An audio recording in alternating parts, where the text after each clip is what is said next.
5, 4, 3, 2, 1, fire.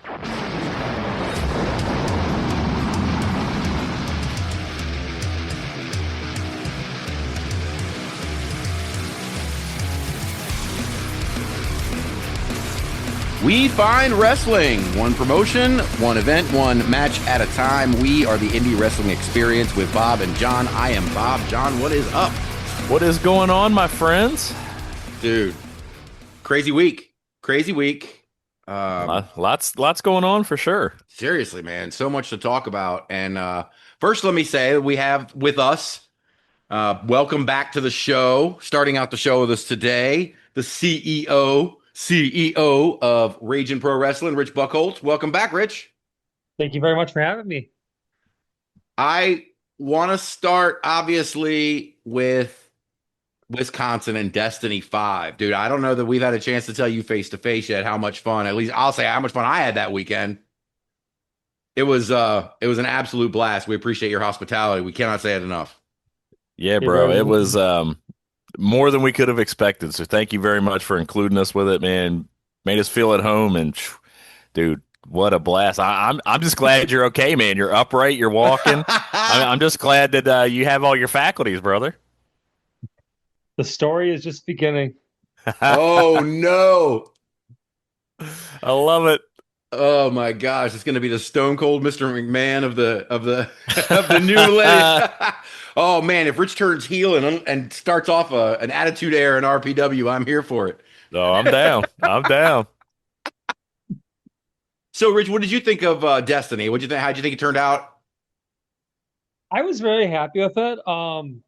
The biggest surprise I had was that we had a lot of people that bought that didn't come. Mm-hmm. So like we sold about 317, and I would say about 260 came. Yeah. To the show.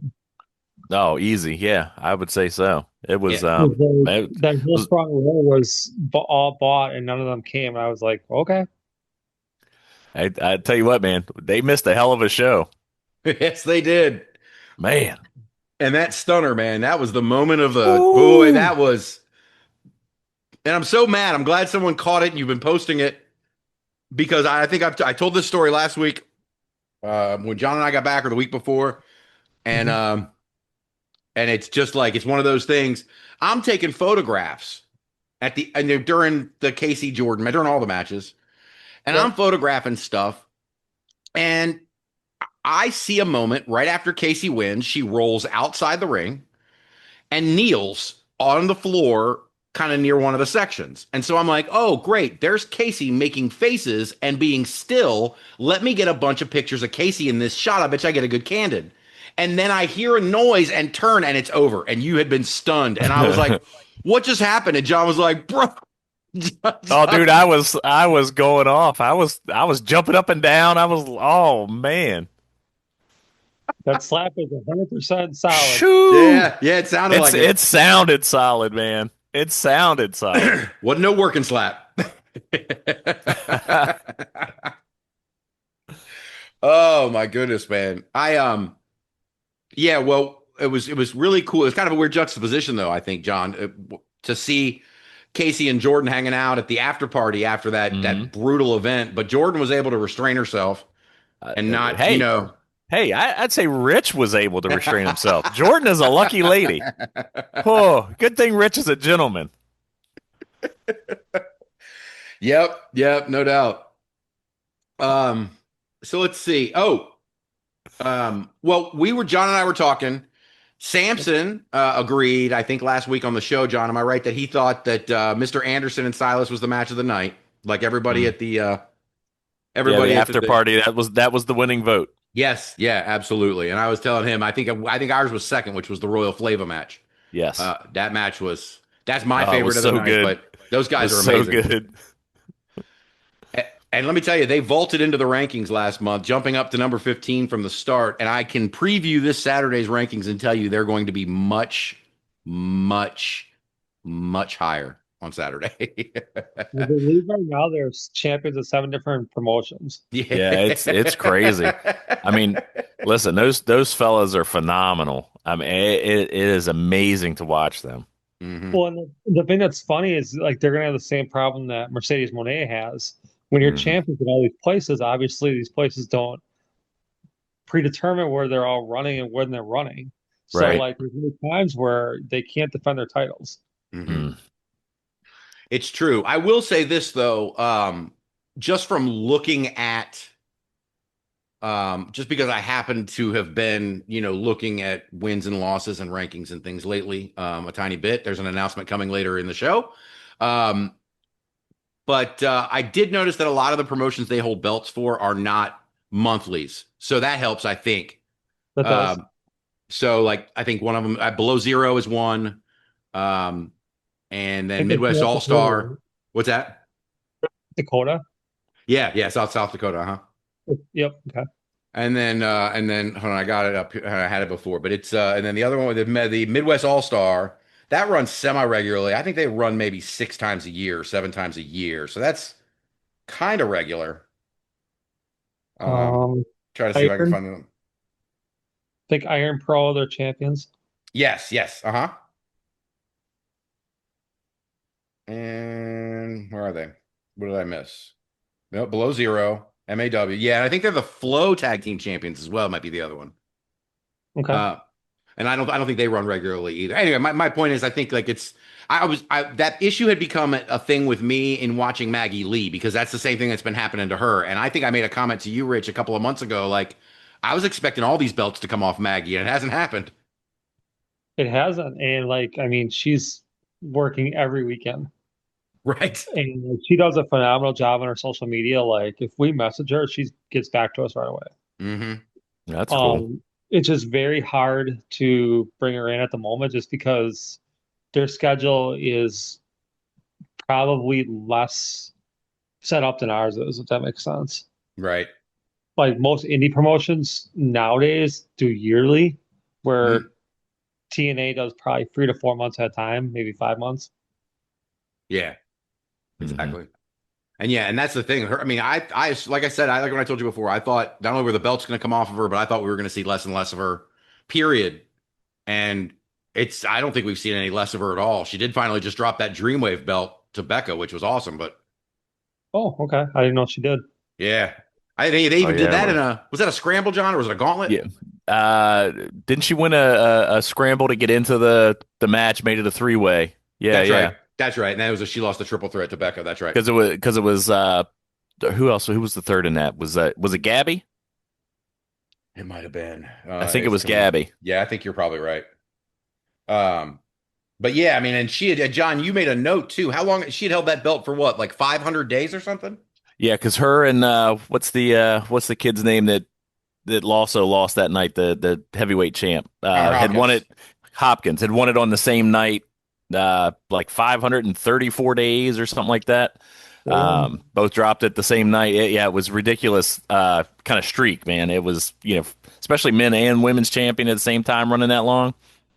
Yeah, it was a good that Dreamwave show was really good. It was, and I don't know how much you folks out in the Midwest know about Channing Thomas, the new Dreamwave champion.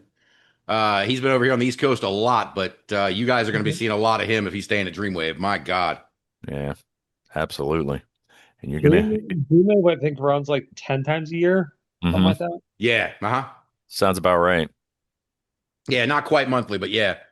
I think Maggie had like 13 defenses in Okay. 15 months or so, or 16 months or something like that. I may be a little bit Mhm. off on that, but um and while she's in TNA, like that's the thing that's just crazy to me, right? Like and for example, like Ash by Elegance in her little group, Hmm. who's now obviously sadly taking a respite, Yep. um, she works the indies. She worked like Hmm. 5 matches this year, and she held a belt in one of them, and she like defended it 3 times. That's what I expected out of Maggie Lee. Hold on to a small belt, defend it every now and then. On the weekend, she's not working. Cruise onto TV, but no, she's just filling every date. Pretty much, she has a calendar that says Friday, Saturday, Sunday, and she wants all of them filled. That's that's impressive. That's absolutely impressive. Well, we I did want to say thank you again so we could talk about it, but the podcast at Cricket Wireless It was so much fun to do.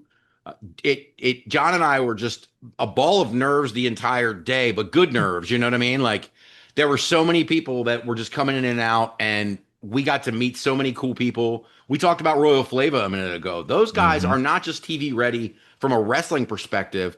They're composed on camera in a way that's professional. Oh, They have absolutely. they have charisma. They like when the camera turned on and I said, "Let's go," they like popped up and went. And Gen Z kind of felt the same way. Gen Z Like, was good. yeah, JDX was JDX was amazing. phenomenal. Like I Yeah, said, Yeah. DDX, I know, is definitely very polished. yeah. Yeah, and we really love JD. Oh, I'm sorry, Hmm. JDX. He told us we have to do that every Yeah, we time gotta now. we gotta say it right. And Buff Bagwell, who I'm going to bring up again in a little while, but Buff Bagwell could not have been nicer. And No. I think we've already thanked you and Devin on the show a couple times for this, but I'll do it again. Yes, Devin really absolutely. made that happen. He checked on us afterwards and to say thank you. And he made us. He pretended like Buff was saying good things about us in the car. I don't know if that's true, but it made me feel good. How about you, John? Yeah, thank you, Devin. We appreciate you, brother. That's it. Just put us over a little bit, and Yeah. we are good to go. Blow all that smoke my way. I'll take it, man. Yeah, How did that everything go on was your end? Okay, how did everything go on your end, Rich, with setting that up and day of? day of was very stressful just because of the flights. Like pretty much, like I remember I called you that morning going, I have no idea who we even have for this thing because like I think 4 out of 5 of our flights were delayed, and like Delta was so off on it that Buff was in Minneapolis, and I was told he was delayed. He was boarding his flight. I'm like, That's okay. wild. Because like he probably thought I was crazy going, how long are you delayed for? He's like, I'm boarding my flight. I'm like, okay, never mind. I digress. I'll see you in 45 minutes. That's so funny because you texted me from the hotel and you were like, dude, I don't know if this is gonna work. And then we get there and you're like, yeah, he's almost here. Yeah, I'll tell you what, man. It definitely helped us cut those nerves for sure. Because it was Yeah. like, okay, no time to get nervous, guys. Just It's I on. mean, me and And yeah, it was yeah. Devin had to pick him up. And Devin lives in Green Bay, so Devin drove 35 minutes to get him. And originally I told Devin, "Oh, he ain't gonna be until at least 4 o'clock. You're good. Go take a nap." Because he works morning shift at Uh-huh. UPS. And all of a sudden I call him back. I'm like, change of plans. He's actually coming in at this time. And he's like, okay, I guess I'm going to my car now. I'm like, yep, I'll see you in 45 minutes. Thanks. Yeah, it turned out good though, man. So again, yeah, like Bob said, thank you very much to you and Devin and everybody at RPW, man. It was phenomenal. Awesome. I'm very happy that worked out great. Yeah, we're coming back, Rich, whether you like it or not. So we'll be back out in Wisconsin at some Sorry. point. Oh, I'm very happy for that. We liked it too much. We enjoyed Oh, it was it. great. Absolutely. Oh man, I was gonna say we had Sampson on the show last week, and Yep, he informed us that you guys are doing a little business. we are. He is going to be in on January 24th at RPW Redemption 5 at the Capitol Center. Ooh, nice. Nice. Whew. Yeah, man. Yeah, and see now all Rich told me is he said it's a marquee match. That's all I've been told. So I don't know who Oof. they're bringing in, who they think they can topple Sampson, but it better be someone good. He's That's a silent. it's a tall order, man. Whew. That card is pretty stacked already. Really Yep. Oh, awesome. I can't wait. How, I know me either. I'm curious because you, Rich, and while we're talking about frequency for promotions in this past year, you have ramped up. Your schedule for late 25 into 26 is much heavier than it used to be. Yep. How is that going for you? It's good in the sense that it's more security for the talent. Mhm. It's just a matter of it's hard to get everything set up as far as getting talent to know that a lot of stuff is just based on popularity and talent relations as far as we're going to book people based on storylines and based on draw appeal. Right.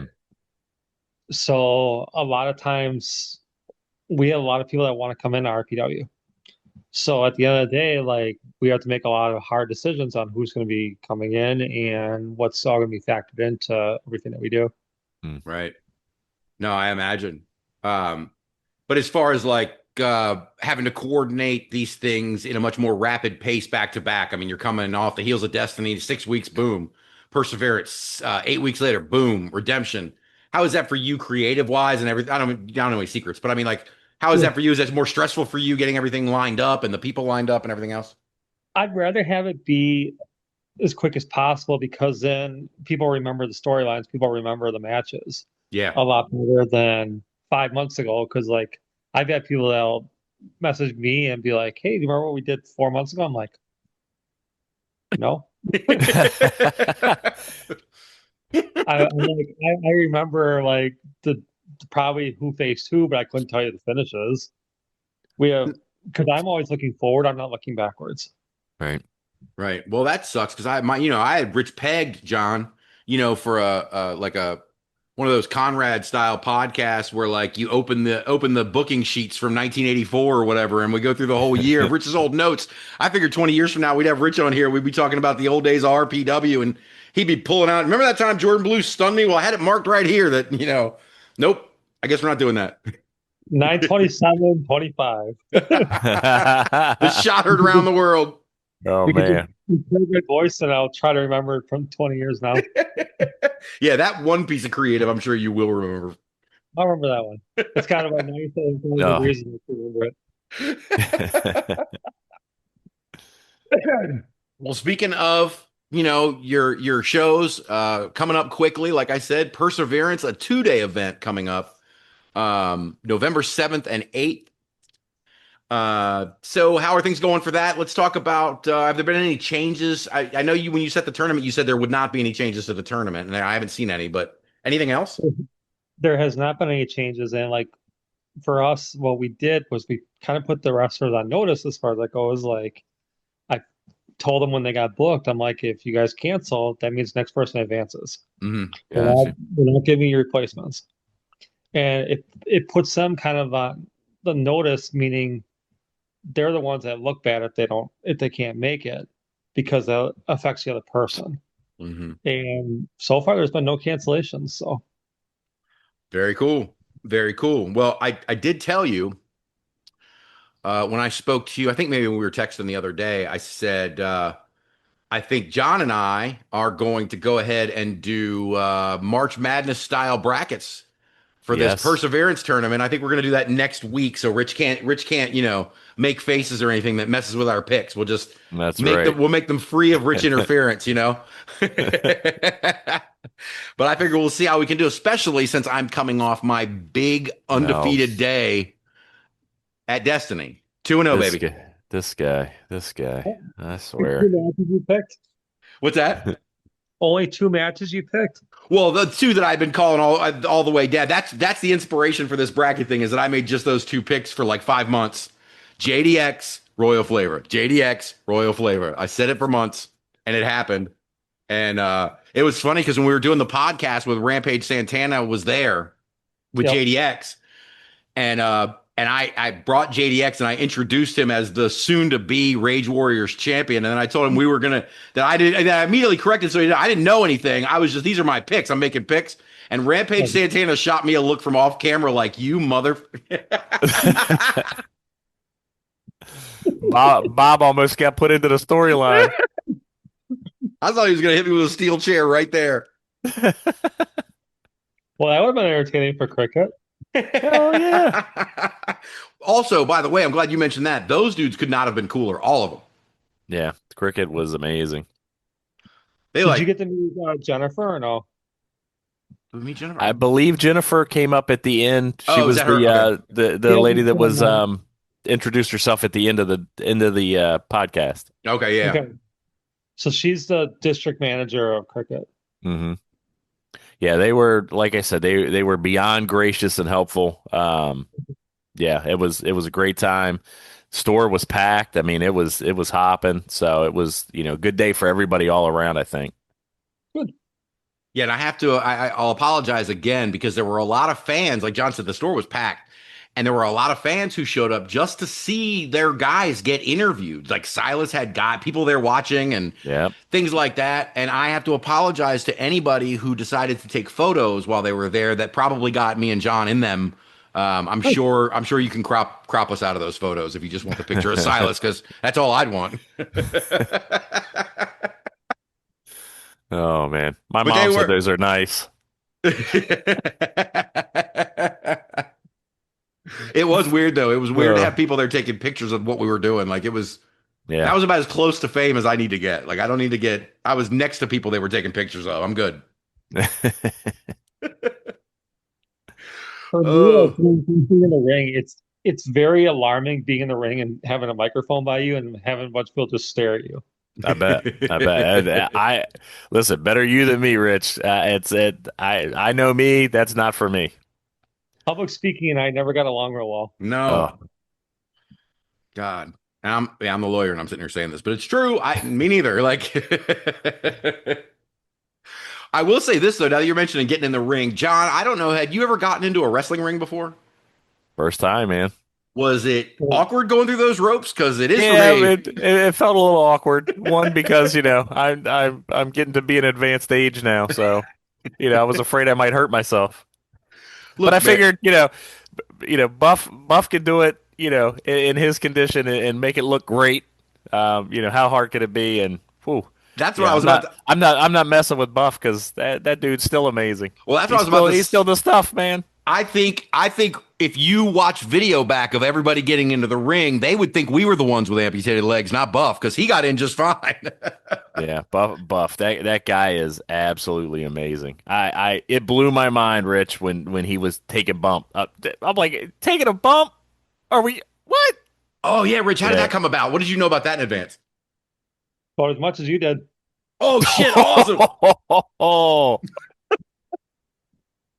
Did it worry you when you saw it happening? oh, Like, wow, that's quite interesting. Yeah, oh man. man, I don't know.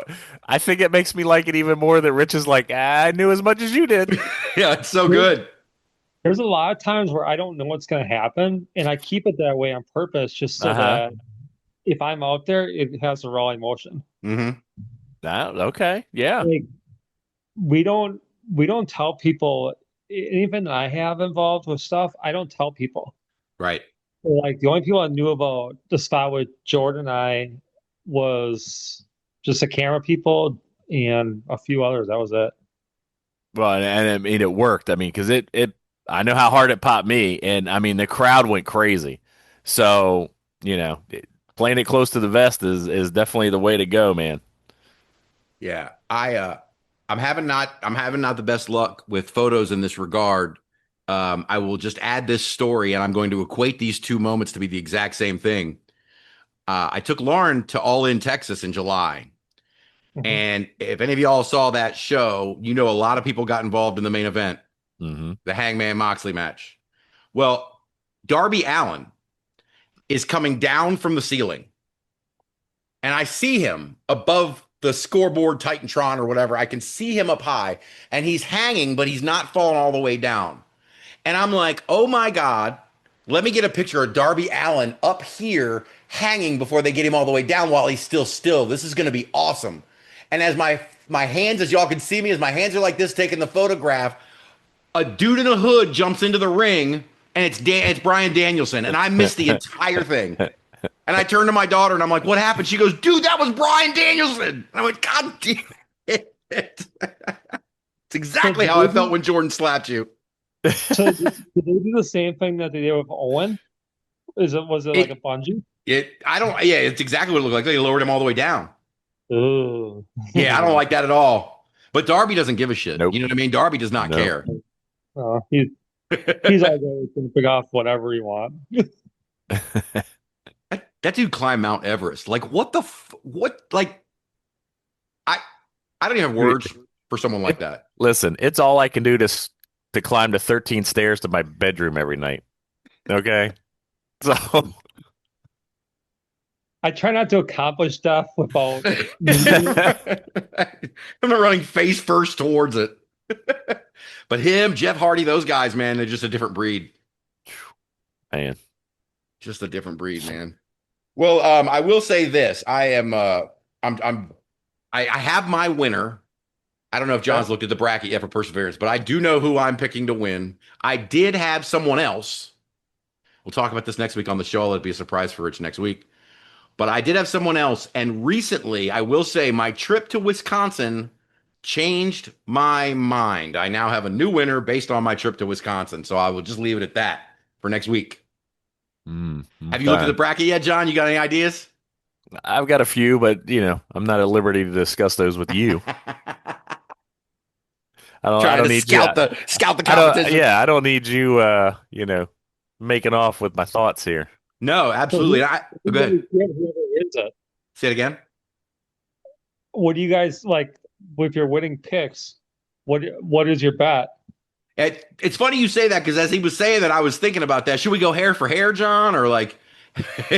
Oh yeah, all 7 of these. I'm in. Facial hair for facial hair. Oh no! Now you got a problem. Then you got to deal with my daughters, man. So we don't want any of that smoke. Which, by the way, remind me off air, we actually have something to discuss. Oh, okay. That's legit. But yeah, we will have to come up with a wager here, John. Something that, won't get us killed by, you killed by your wife or us killed by our jobs or whatever. Something, man. Yeah, my wheels are spinning now. I can't let my wheels spin while we're recording. I'll have to figure this out later. I don't know. There may be an LJN involved. See? You see where I went with it. Wait, you want me putting up my LJNs? You got to be out of your... I mean, no, those are my babies. There's only a whole bin over there full of... We'll figure something out. Mike, you got any ideas, Rich? What do you think we should bet? I don't know. Like, it's one of those things where is every single match going to have somebody win the match? Because there could be draws. No, I think so, and I think what we should do, John. What do you think? I think we should do it like the office style pool, right? So, absolutely. And then maybe we can maybe we'll allow draw to be one of the picks. Or maybe we can just get zeros for that, or could zero out that round or something. But that's what I was figuring. No, man. If we call it, and you call the draw, then you called the match. So we're gonna go with that. That is a win. Good. But to figure out a different tiebreaker, because usually we use points scored in the final game, but I don't think it applies here. What were you saying, Rich? I was gonna say if there is a draw, you could do like bonus points or something like that, or maybe the final match, whoever you have in the final match be the time limit. Do a time limit. We'll do.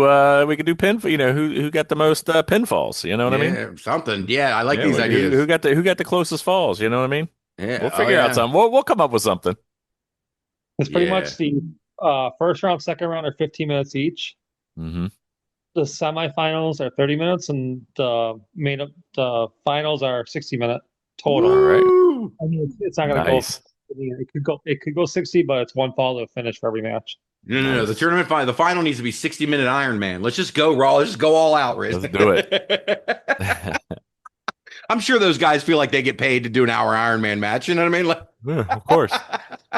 Well, considering that there's 10 matches projected for both days, we might be putting the crowd on the floor. This could be like an AEW pay-per-view. We're going 6 hours, boys. Hey, but you know what, though, Rich? I'll say this. I mean, I've said it before. The first time I came out to Wisconsin, that with the Jake something title change, that show was like 3.5 hours, 10 matches. It was long, but it was like chock full, packed of shit. Like, I enjoyed it. I didn't get tired. I don't know about anybody else, but that was 210 minutes of. I'm sure you did. You reffed a match that night too, I think. Was that the Missa Kate match? No, they had the Shelly Benson match. I think it was Heather Reckless versus Brooke Tanner. Okay, yeah, there you go. I was dancing around it. But yeah, so John, if I got to see you referee for the first time, Ragin Rich. Quite impressed. Did you happen to see me accidentally pull Jordan's hair and all? No. No. Oh, yeah. I was counting 1, 2, and I accidentally hit her hair on the 2 count. Now we know why she slapped you. There you go. Exactly. Come I on. was just finishing. Don't touch the hair. Oh man. I'm sure that's in her rider, Bob. Don't touch the hair. Yeah, like I could tell I did it, but like I didn't know if anybody else could. No, I had no idea. I didn't see it. I'm gonna have to go back and see if I caught it in one of my pictures or something. Like I'll send it to Jordan. It was in the corner opposite of you. Corner So you opposite guys- of me. Sampson's corner. You guys see, it would have been over by DNA. Mm-hmm. It was near the end of the match. All Where right, Jordan, I am looking. Damn. I knew right away I did it. I'm like, oops. Has that never happened before? It didn't happen to me before. That's weird. That's one thing I would never think to ask. Hey, you referee, has this ever happened to you? Like, it's not even something I would think of, but it makes sense. You ever accidentally pull any of the talent's hair? Hey, this is a PG podcast, John. No, sorry. It was over by the corner, and like it was just a matter of I was counting too close to her. There was no way for her to move her arm. Mm-hmm. Right. Yeah. Yeah, no, that makes total sense, man. So is there anything else going on? Any other news for I did want to ask you about Perseverance, the Capitol Center. Yep. Wait, that's a Big Apple. The 24th of January is the one at Capitol Center. Correct. Yep. That's not the Champion Center. Where, or is that? There are 2 different buildings. So the Capitol Center is over by the Northland Mall. Okay. It's about a 32-minute walk from my apartment, so it's kind of great. Nice. Oh, nice. Why did you? That's the first time you've run this venue too?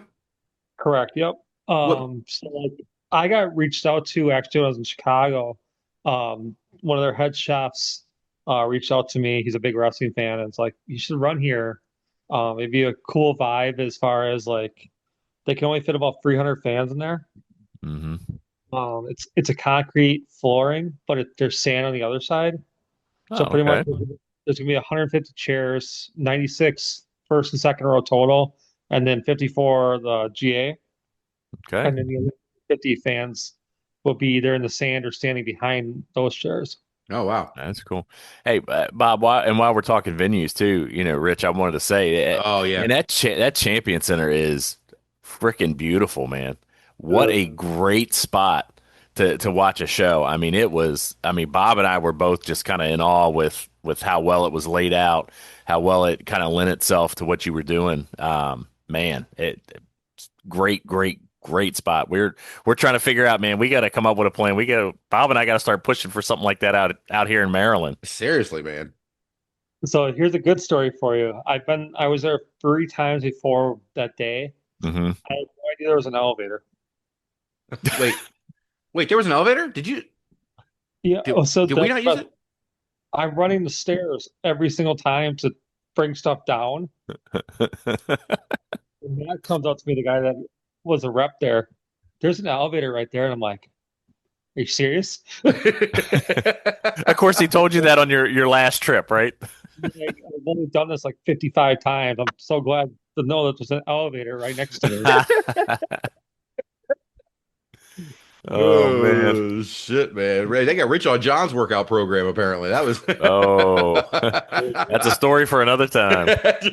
Mike, well, not the full workout program, but you know what I mean. All the work. All the work. Oh, goodness gracious. So are tickets, plenty of tickets still available, or are there any of the rows sold out or anything yet? There's nothing sold out for either one. There's actually less tickets available for Redemption than there is for Preservance. Oh, really? Wow. Okay. Wow. Being in Appleton, a lot of my volleyball people already want tickets. So like they bought tickets in advance. Right. That makes sense. But I tell you what, man, John, next time we go out there, hopefully next time we go out there, they're running something at Big Apple, because I want you to, I love that venue. Like I love the Champion Center. It's a beautiful new building. It's great for a lot of things. John and I were in awe of it when we walked in. Yeah. But I've not been to a lot of wrestling shows with a better environment. Like there's like something about that building and like the fans react to it or they were live. Something about that building that really was, I thought it really popped, the building did. Nice. Yeah, I'm down, man. That's where I saw Heather Reckless and Rebecca J. Scott fighting in the rafters. Oof. Like it was it's such a cool place. And then wasn't Heather on top of the ref stand throwing volleyball? The volleyball stand, that's right. She climbs up. I think it was Heather climbed up into the volleyball, the ref's chair or whatever. Oh. And then Rebecca J. Scott's got volleyballs from the ring and she's throwing them at this. Man. It's classic. You got to make use of your environment, man. That's just smart wrestling, Bob. Come on, man. Well, Yep. those volleyball chairs are scary at the Big Apple because there's no protection. You're just sitting there. Yeah, that's true. Like, I mean, my ref stand, you have a table in front of you. There's no way you're going to fall out. That one at the Big Apple, there's nothing protecting you. You lean forward, you're going for a dive. Yeah, she could have taken a bump right on her face if she had fallen out of that thing, like onto the tile. Like it's a wild spot. But it says a lot about those ladies, and I'll wrap it up by asking Rich this question I already know the answer to. Rich, how much of that did you know in advance? Very little for that one. Yeah. I love that. I love it. Because I think I'd be the same way. Like, I don't want to. In fact, we've told Rich before, not that he's ever offered, but we tell Rich and, some of the other Sampson, those other guys, like, I don't want to know anything in advance. I want to get there. We want to get to Wisconsin and see everything unfold exactly the way everyone else does, because then otherwise it's a cheat for us. I don't want that. I think it also shows you, the faith Rich is putting in these guys, and they are performing for him. So, I think you got something special going on there, Rich. I mean, it was just an absolutely amazing show from the top where you're at down through the vendors at the concession stand, man. It just, everything ran smooth. Everything went great. We could not have had a better time. And everybody there, I mean, young, old, male, female, whatever, everybody was just enjoying themselves so much. So kudos to you, man. Thank you. Hey, yeah, like I said, a lot of it's just we want that surprise element because you get a more organic feel of those raw emotions. So like I want that all the time. So like we don't tell a lot of talent anything that's happening in advance just based on we want them to come energized and ready just to see what's thrown at them. Right. Well, it's working, man. Yeah, it is. We had a great time. And everybody we talked to that works for you, of course, they're always going to say nice things about the boss. But everybody we talked to was like, Rich is great. We love working for Rich. He's always got this or he's always got this set up for us. So that, I think that says a lot as well. Absolutely. Well, Rich, I told you I had a little segment. I just been playing with this. So, you guys both know, cause I've been talking about it, but I've been on Cagematch quite a lot. Working up data. John actually got an accidental sneak preview into that data the other night. Give them an idea, John, give them an idea of how insane I am with the data collection. Like what level? I sprained my finger scrolling. That's how much. I didn't know Excel had that many lines. No, you could add extra thousands at the bottom. No, that's how it goes. John, did Bob tell you that Cagematch actually reached me a couple years ago? They did. I'm sorry, you broke up a little bit. What? Did Bob tell you that Cagematch reached out to me a couple years ago? No. Yeah. And I invited him to a show, and he's like, "Yeah, it's gonna be a little difficult. We're in Germany." Yeah. That is crazy. Oh Lord. No, I didn't hear that one. That's the first I've heard it. I'll send you a screenshot of it. Yeah, that's hilarious. That's so cool, man. Because I was asking Rich, I was like, how do they? Because I was curious how that works, and he was like, "No, Cagematch reached out to me." Like, damn, those guys, man. Because I didn't know who they were 100%. Like I thought they were.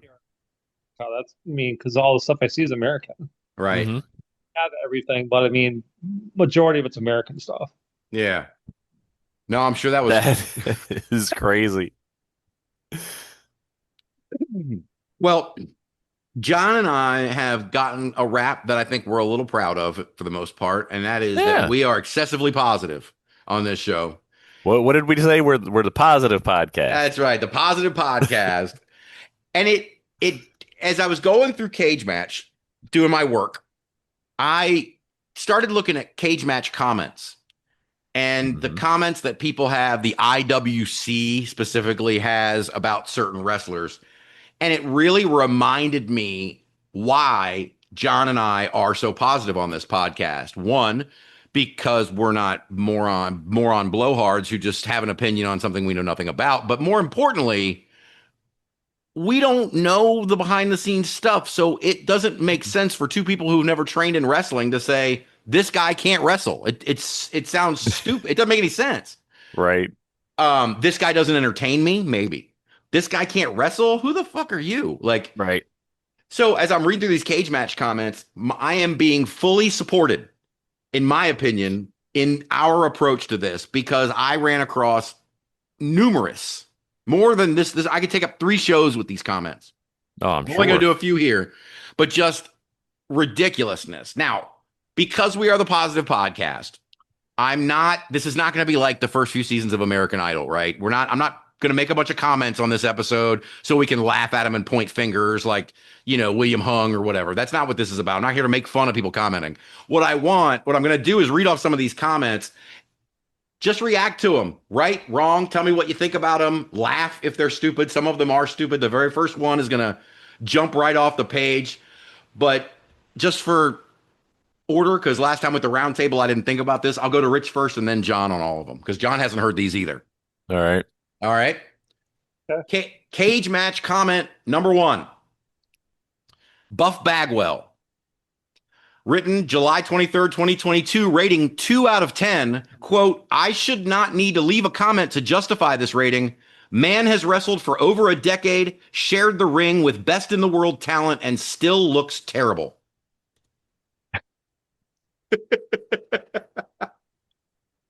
Have you seen Buff? Terrible is not the word that comes to mind when you see that man. Does it tell the city? What's that? Does it tell the city that where he came from? No, Why do you ask? Well, I'm curious. It had to have been an indie show, but like it's a matter of during that time, he probably just got sober. Right? Oh, yeah, because that's around the time we saw Mr. Bagwell's Neighborhood. Yep. Which, by the way, phenomenal.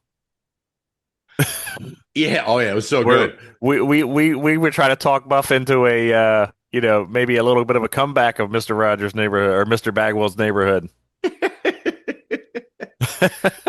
But Rich, is Buff Bagwell can't wrestle ever a thought that crossed your mind? I thought he was one of the best people in the NWO. Right. Thank you. Yes. Like, I mean, the NWO, you think of Hogan, Nash, and Hall to start. But of those 3, who was the best worker? Mm-hmm. Out of those 3, Scott Hall. Well, actually, it might have been Hulk Hogan sometimes, but in the early 90s or early 80s. But yeah, no, I get your point. It's definitely Scott Hall. And Buff could wrestle really, really good with anybody until he broke his neck. Yep. Mm-hmm. Exactly. And like he rushed back from that injury. Right. That's true too. He was talking about that with us on the podcast. Well, like you said, at that point in time, look at that roster. If you were gone, your spot was gone. So, the guys they were coming back before they were ready. And, I mean, hey, you got money to make, man. You can't, it's terrible to put the talent in that position, but, it's what happened. So. No, and absolutely. Is based on dates. So like you had to make so many dates. Mm-hmm. Mm-hmm. Yeah. All right. This next comment is I don't know. I think this is one of the sillier ones. This is about Ken Anderson. Oh no. Rating 4 out of 10. Quote, very dull talent who never worked on the top of wrestling cards. Does this person know wrestling? Like, Did what? they make the Royal Rumble where he main evented with Batista? Yeah. Oh, did you happen to mention he was TNA World Champion? Like, what? He was on the top of the card for like 5 straight years in TNA, and that was after the WWE run. Listen, Yeah. maybe these guys, they weren't Anderson fans, but maybe they really did like that guy, Mr. Kennedy. He was great. They should bring back Mr. Kennedy. Whatever happened to that guy? Oh, Lord. By the way, I'll say this. The video of Mr. Anderson at your show at Destiny, Rich. Oh, my God. That I got of Devin handing the mic overhead to Mr. Anderson like it was coming down from the ceiling is just, it's getting more traction. It's so funny. I absolutely love that move, man. Dude, and him making sure that he's built it, from Minneapolis. And then doubled back down on it, which was awesome. And dude, as an East Coast guy that's never really been out that way at all, that heat was so palpable. It was awesome. Vikings don't like Viking people, and it's what like I'm a fan, so I can only imagine what they feel about the Vikings. Oh yeah, and there's Sampson sitting in the third row wearing his Vikings hat. Well, who's going to say anything to that man? No, and he's clapping. Did you look over? I know. Clapping. I saw he's like from Minneapolis. I Samson's clapping like this. Samson's getting heat from the audience. It's so great. Which, by the way, I don't know if you heard the podcast last week, Rich, but I think we might have heat with Sampson. He hung up on us last week, so I'm hoping now that he's the new UPW commissioner on top of being the heavyweight champion that maybe we might be able to smooth things over with him. I hope so. Especially since we got to go out to Marquette Mania and see this man. Oh, I know. I don't need to be on the wrong side of that. When is Marquette Mania? Is it May or when is it? May, yeah, I think. May, yep. Yeah. How long are you in town for? Oh wait, when is that would be Ours is the 29th or the 30th. I was trying to think of the name of the show. That's not It would be, I'm trying to think. It's Homecoming and I don't know what the other one was. Oh, is it Emergence? Are you doing an Emergence that weekend? Oh. Not Adrenaline. Crap, I forgot what. Totally drawing a blank on what the other one is. But anyways, there's Or Envision, I mean. Envision, yep, that's it. Okay, yeah. Sorry, I said Emergence, I meant Envision. You're doing the women's show. Yep. Oh, that's when you're having the women's tournament, right? Yeah. Yeah, we'll have to see when they set Marquette Mania, John. We may be out there for How much leave can I have by then? Mine just reset. Mine just reset for the year 11. It's it's time. Like I got 17 days saved up. Mine resets January 1st, Yeah, so I'll have some time. They do theirs the third of May, like the third weekend of May. Mm-hmm. Who does? I believe UPW does theirs the third weekend of May. So I think they're going to be the 20th. Right. Yeah. So I mean that if it's back-to-back weekends, it may be back-to-back weekends. We'll see. All right, let me read some more of these Cagematch comments and see what else I got on here. Okay. This is the one, and because I don't think a lot of people have seen the indie work. I'm setting this comment up. Okay. I think that's probably the part of the reason for this comment, but I'll let Rich comment on how wrong this is first. Parker Boudreaux, rating 0.0. I'm rating this guy really low because of what he was hyped up to be compared to where he ended up. It was an unfortunate comparison to be saddled with, especially when Parker is completely untalented and can barely run the ropes or actually wrestle. He lacks any sort of intensity in the ring, too. So despite his size, he has no presence. While he's still very young, he will never be Brock Lesnar or anywhere near his level, one of the biggest failed prospects in wrestling, I'd say. Strongly disagree. Right? He got pushed really hard right away, and not everybody's Brock Lesnar. So that's a very unfair comparison. That would be like somebody comparing me to Mike Mercury. Right. Mike IWTV. I'm not even close to that league. You can't just compare the two. It's apples to oranges. And I'm sorry with that comment. I mean, he's got no intensity in the ring. That's where I locked in. That is all Parker Boudreaux is in the ring is intensity. That's it, right?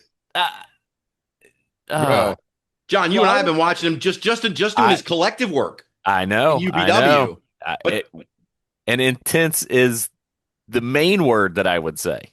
Yep. That's the main descriptive word I would say of all of his work that I've seen. Seriously. Is intense. Absolutely. And Rich, you've had him out there twice, I think, right? I have. And the thing is, like, if they want to say that, he's closer to Batista. Yep. I agree. Yes. Than to Brock Lesnar because pretty much he got typecasted into a gimmick that portrayed him as a monster that stood on the outside of the ring. Right. Yes. Right. And that's exactly what he did with Devon as having Batista originally. Yep. Yeah. I was about to say we need Deacon Parker. Oh, I even like the sound of that. Oh man. But look, I'm just gonna say this. I saw Parker in Wisconsin one of those times he was out there. Intense. John already said it. His intensity is off the charts. And one of the things that I think Rich and I may have talked about off air already is since being unsaddled with that gimmick, Parker seems freer to do whatever the hell he wants, and he's so much better just not being compared to Brock Lesnar. He's like taking 10 steps forward just on that. Absolutely agree. So a lot of times when they're on TV, they're pretty much saying, this is your gimmick. Deal. Right. Where we have control. And the part, like we're not special by any means. I'm not saying that. But at the same point, like we let our wrestlers be themselves because you're going to get a more feel for who they are as a person, a character that they might not feel at all. Right. I mean, there's wrestlers out there that you couldn't tell the difference if you're talking to the person or the character. The best example would be Savage. Yes. Like the person and the character were not far off. Right. Right. I heard someone say that about Ric Flair the other day too. Like Ric Flair would on camera and off camera is pretty much the same guy. He's always Ric Flair. Much. Yeah. No, absolutely. And like I said, I think Parker Boudreaux is going to make a comeback. I don't know. Has he been to Japan? Because I feel like he would do really great in Japan. Yeah, because he seems like the kind of guy like they could give him like big strongman gimmick and he would just flourish. Because like with Albert, what do they call him? Like something like that, big strong Albert or something like. Albert was really nobody over here, but then he goes over there and he just builds this whole thing. Scott Norton, we were talking about, same thing. Look what Vader was over there. I mean, that like Hanson, all those all those guys, man, all those guys. Yeah, well, yeah. Japan, it's more. I'm trying to think of the word. It's more physical. They lay their stuff in really hard. Like, I mean, he'll fit in perfectly there. Right. I love it. I'd love to see it, man. I wouldn't mind seeing a G1 with Parker Boudreaux included. See Parker Boudreaux go head, face to face with Evil in the ring, exchanging shots, or like be pretty cool. Pretty cool stuff. Minoru Suzuki. Dude, my chest hurts thinking about it. Oh God, you're right. All right, I want to do a couple more comments, and then we're going to let Rich go. I'm not going to do all these. I did do 2 pages worth of these comments, but I knew I was going to pick and choose. Let's see. I'm going to skip that one. Okay. I'm curious about this. The evaluation comment is negative, but I'm curious on what you think about the evaluation of this, Rich. This is Hornswoggle. 3 out of 10. In terms of wrestling, I've barely seen him wrestle. The WLC match was funny, but it was an obvious comedy sketch. I believe that had he been a manager or mascot of sorts, he'd be great. I could see him being a pretty decent manager if he found the right gimmick, but he has to stay away from in-ring action. How are you going to build him as a character without putting him in the ring? Right. Thank you. Exactly. Thank you. Are you not watching wrestling? Right. Yeah. I mean, you do understand this art form, correct? I mean, it's. I mean that. I wonder. With a comment like that, I have to wonder. Do you understand what you're watching? So like my other question for all these would be very simple of if you're judging these people based on their TV stuff and then going to an indie show, well, first off, we don't have the Titantron. Second off, we don't have other like fireworks and all that stuff. So like you're not going to get that pizzazz that you're getting at a Raw or SmackDown or AEW Dynamite, whatever. So it's one of those situations where are these fans commenting based on what they're seeing on TV and thinking it's going to be everywhere? Because that's partly the production and not always the talent. Mm-hmm. Agreed. Agree. And that's a great point, actually. And you're right. It applies to all of these because you see these guys on TV, and then you go to an indie show expecting everything that you saw on TV, or a lot of people do. And that's a great point. But I think, in my opinion, I think it's the thing that catches me about all these. If I had to tie them all together with one bow, would be half of you are admitting you haven't seen almost anything from these people, and yet you have all these opinions on how terrible they are. I don't even understand how people form opinions like that. Like, yeah, I only saw that guy for 12 seconds, but he's the worst wrestler that's ever stepped between the ropes. What? I think it's social media doing that shit to people, but maybe I'm wrong. I mean, it'd be different if they're judging based on the person, not the character. Right. Like then you have more valid points of view as far as that kind of stuff goes. Yeah. I mean, all these people are great to us, but I'm just saying in general, like if these people are like, oh my God, this person's terrible, blah blah blah, then like it'd be kind of like coming off like an autograph signing if the person was like an asshole to them. Right. Thing. Yeah. Right. Exactly. Yeah, absolutely. And you know what? And look, there's always going to be people who have complaints. There's always going to be people who hide behind keyboards and do whatever else. And you're right. Like you said, a lot of these are more current comments from people whose heyday was, longer ago. So these people might be expecting 25-year-old Swoggle or 25-year-old Mr. Kennedy as opposed to what we have now. Let's see if I got one more for you before I'm gonna let you go. Oh boy. Okay. This one I highly disagree with. So this will be my last one. This is about Zilla Fatu, Rich. And you've had him out there in Wisconsin how many times? I had him out here once. He was supposed to come in May, and he was unable to do it. But oh, that's right. That's right. So it's supposed to be twice. Yeah. The comment is this. I think he either needs to re-enroll in wrestling school or get inside the WWE PC. It would do him a world of good. Right now, his best comparison is a less athletic Solo Sikoa, which says a lot if you ask me. Hopefully, in a few years, I'll be able to revisit this rating and go much higher. But if all you can do in a wrestling ring is a Samoan spike, then 0 score is more than you deserve.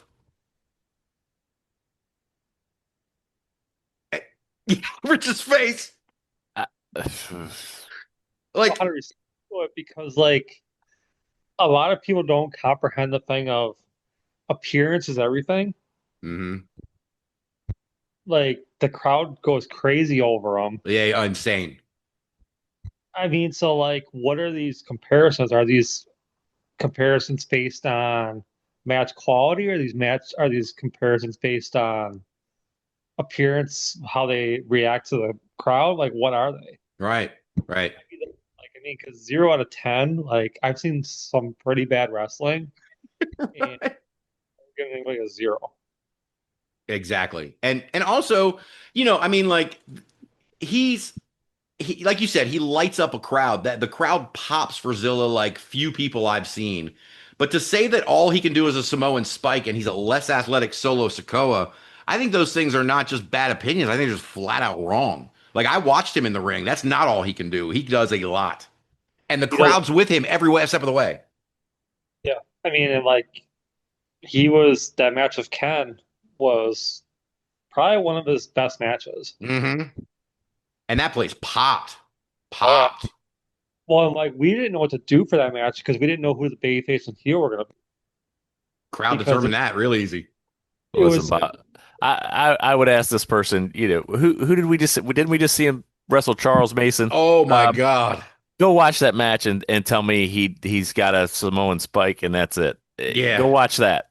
Uh, I kind of feel like a couple of years ago, Jacob was getting this kind of stuff, right? You and Uh-huh. I saw Jacob a couple times. Phenomenal. Same kind of reaction with the crowd. I mean, crowds were going nuts for Jacob. You and I saw him MLW out at shoot, where were we at? The 2300. 2300. It, the crowds were eating that guy up. But he was getting a lot of the same stuff. Oh, well, he's not Roman Reigns. He's not, Jimmy and Jay. You're right. He's not. Yeah. I mean, he's his own thing. And Zilla's the same way, man. Zilla is amazing. Hmm. Man, I don't. It's I what's wrong? love I What's wrong love with you that. people? I love the comparison to Jacob Fatu for this reason. Those two have more charisma than everyone else in the bloodline combined. And Absolutely. that's the thing that pops to me. Jacob Fatu and Zilla Fatu can walk into an arena and not do shit. And they've got the crowd eating out of the palm of their hand before they even step between the ropes. Yep. And that's something you can't teach. And the thing is, with the psychology part of it, is you can't base everything based on moveset, because like if you do that, then on paper Hulk Hogan was the worst wrestler ever because he had free moves. Mm-hmm. hmm Hogan was one of the top baby faces of the late 80s and 90s. Mm-hmm. So I mean, move sets are very subject to a personal opinion. Right. But you know what? But on piggybacking on your point, John and I have talked several times. These clips are circling around the internet of Hogan in Japan, doing Oh, chain wrestling absolutely. and shit. And so that goes back to your point, Rich, that like, yeah, did you see him at an indie show or did you see him at a WWF show? Because if you saw Hulk Hogan in New Japan, you wouldn't be saying that guy can't wrestle. You'd be saying that dude had, Antonio Inoki or somebody all wrapped up. Like, No, you're saying to yourself at that point, like you said, Bob, if you saw him in Japan, you're looking at Hulk Hogan and WWE, going, this guy sucks. What are you doing, man? I've Yeah. seen you. You know how to do this stuff. Right. So one, you got to fit the market, right? You got to fit the audience. You got to fit what's asked of you. Create, like Rich is saying. You get to TV, you're kind of given your spot, and okay, make it work. And I the mean, thing is, Go ahead, Rich. I'm sorry. I was gonna say Japan, the difference is that you can put somebody in a sleeper hold for 5 minutes and they're cool with that. Mm-hmm. hmm You can't do that for 45 seconds here without them going boring. Yep. Yep. Agreed. American audiences. You know what? There's goods and bads about us, guys, but that one's not my favorite. We do not have the attention span, that's for sure. Well, Rich, I appreciate you doing this with us. This is my first test out. I like I said, I didn't want to. I ran across a lot of comments on Cagematch where we could just sit here and be like, moron, but that's not what I wanted to do. I wanted some insight from you, and I knew you had insight on all these folks. So I really appreciate you playing along with us on that one. And yeah, but I'm going to let you go. I know you got to go to work soon. You've got to leave any minute. And so I will say goodbye and thank you for coming on the show as always. Have a great show next weekend. John and I will be making our picks next week on the show if you want to listen in and see who's got it right and who's got it wrong, or if you just want to change all the creative to spite us. Either way, whatever you do, whichever direction you go, we're here for it, man. So thanks for coming on, man. Yep, thank you very much. Have a great Yeah. night. Thank you, Rich. Have a You good one, too, buddy. bud. See ya. Bye, Jeff. See you.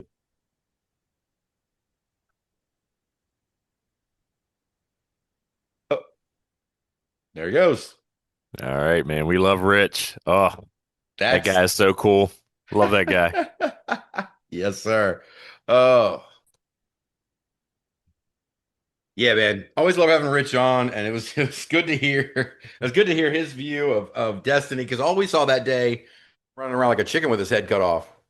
Yeah, absolutely. So it's nice to see him calm back down a little bit and gearing up for the next one, right?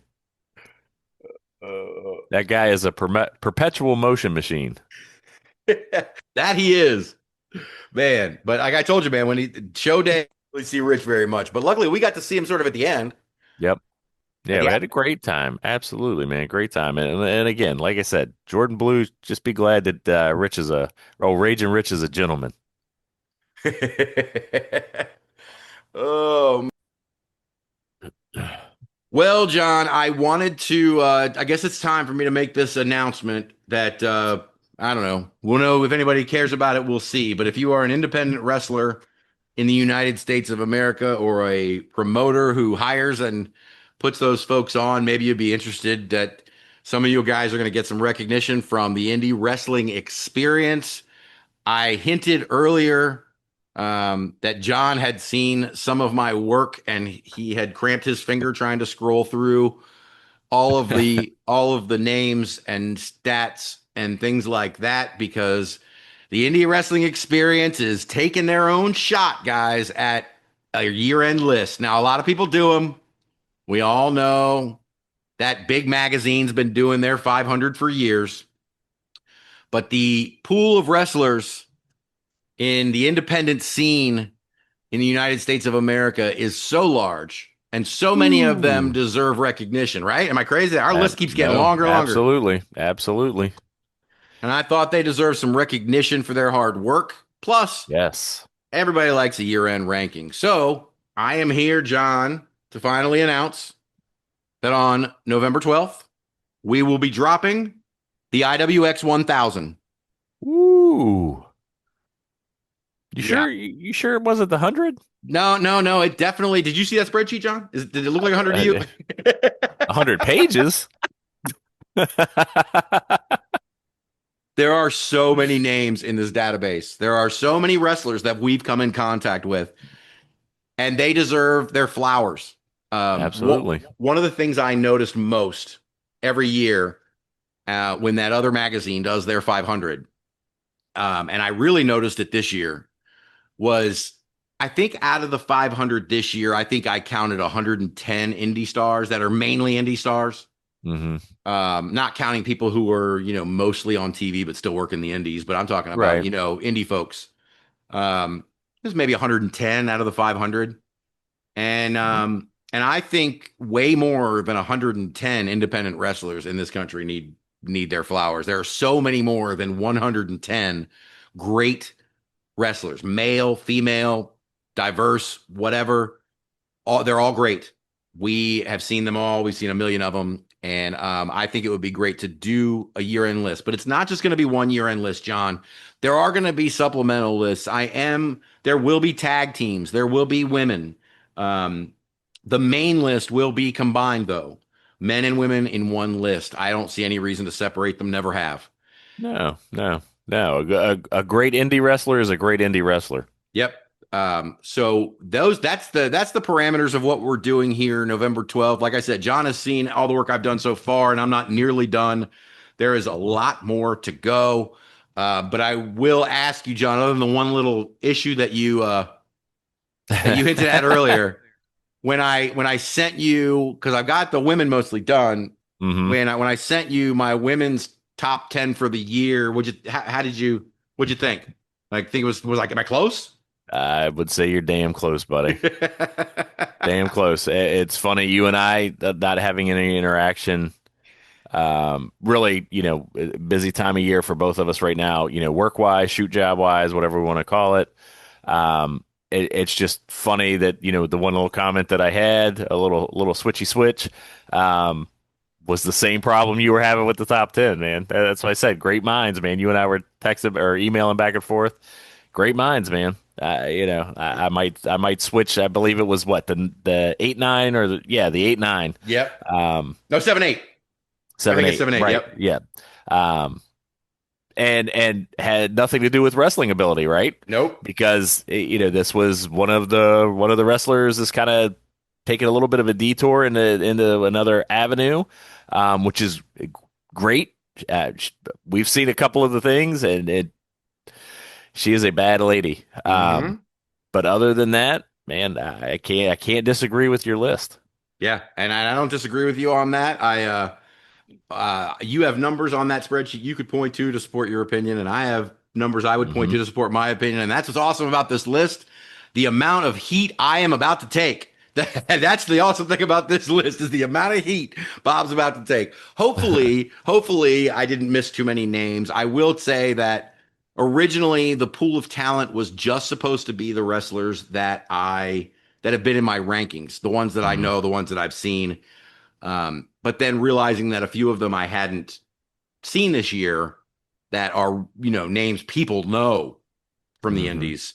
I went back and did a different search and added a few more in certain ways. And I'm pretty happy with the list. I'm sure I will have missed some people. I will fill you guys in more on some of the criteria, not all of it, obviously, but I'll fill you guys in on that soon. But I'm really looking forward to it. I think it's going to be really cool. I think a lot of people are going to get their flowers and a lot of promotions are going to get seen. And that's what we like to do here, right, John? Oh, absolutely. Again, we kind of make fun of it and make light of it, the positive podcast and things like that. But you and I think, have the unique perspective of really kind of understanding our place in this ecosystem, right? We are 100% fans. We're on the outside. We don't know any technical stuff. We don't. We're just fans of the art form. And this is our way of letting all of these performers know how much we appreciate and what we think of the hard work that they put in and the sacrifice they're making to chase their dreams and to help us live vicariously through them, right?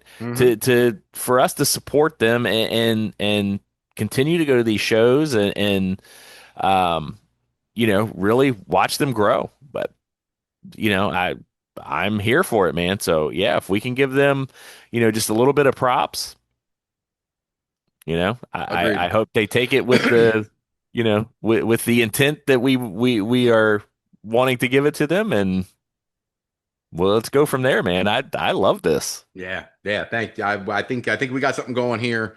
And like I said, a lot of my traffic comes from the rankings. People seem to like the rankings. I always wanted to model something after the magazines I grew up with as a kid. This is just another way for me to honor that in a new way. The other thing I noticed about that other list, the 500 list, is that there are wrestlers from all over the world. And on that 500 list, there are Japanese wrestlers, there are German wrestlers, there are Australian, there's Mexican wrestlers, there's Canadian wrestlers, and they're all sort of like cherry picking the top 20 from those regions, and then a bunch of the great people in the United States, and then throw in some indie talent. This is all independent talent. If you are on TV and you haven't wrestled a certain amount of matches this year, you are not on this list. In the indies, I mean, if you haven't wrestled a certain amount of stuff in the indies, so it'll be independent work only, and it will be only wrestlers inside the United States for United States promotions, because I don't cover outside yet. Maybe one day I will, but the independent wrestling scene in the United States is plenty for me right now. So that's going to be our pool, and I think it's going to be a pretty cool list. I'm really, really looking forward to the way it's going to shake out. Yeah, it's going to be awesome. So some sad news today, and this is we're just reacting to this now because we just heard about it. I just heard, I don't know about you, but I just heard about it a few hours ago. Mike Rotunda is in hospice care. Yeah. Man,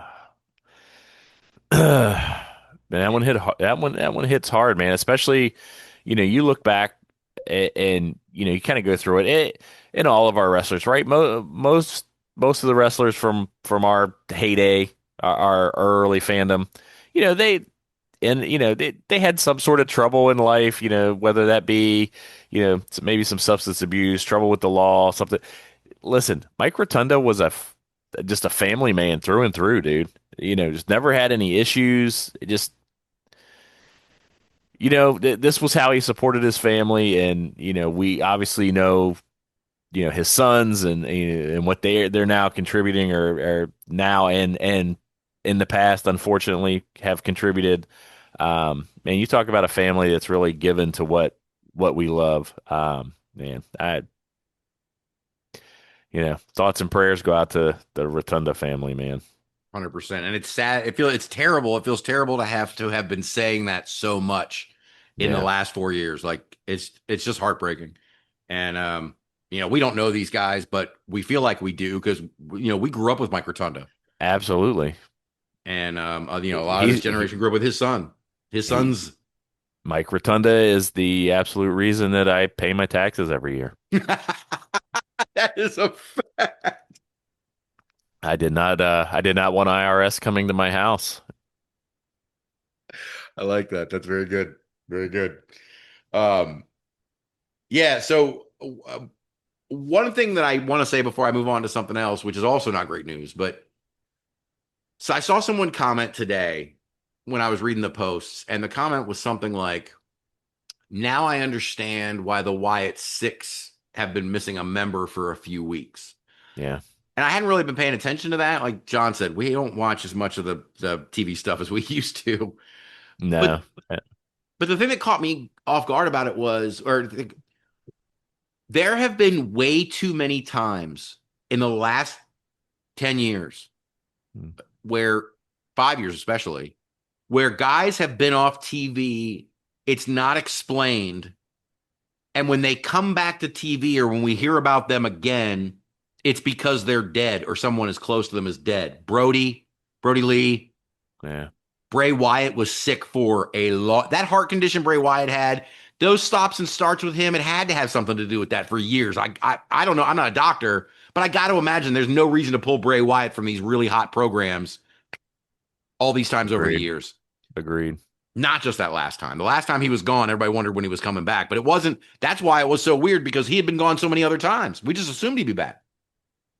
And Brody, my God, Brody's disappeared from TV, and the next thing you know, he's gone. And all he did was drop the TBS title or TNT title and go away. And that Yeah. was just heartbreaking too, you know. And it's just so many. It's so sad. It's sad to see a lot of guys dying like this. I mean, Mike Rotunda is not a young guy, but he's way too young to be in hospice. Way too young. I mean, I think at last I read something this morning. 67. I mean, Dude. dude. I mean, obviously older than us, but not that much older than us. Yeah. Yeah. I mean, I'm of the age that I have friends, acquaintances, people that I know, hang out with, do things with that are of that age. Um,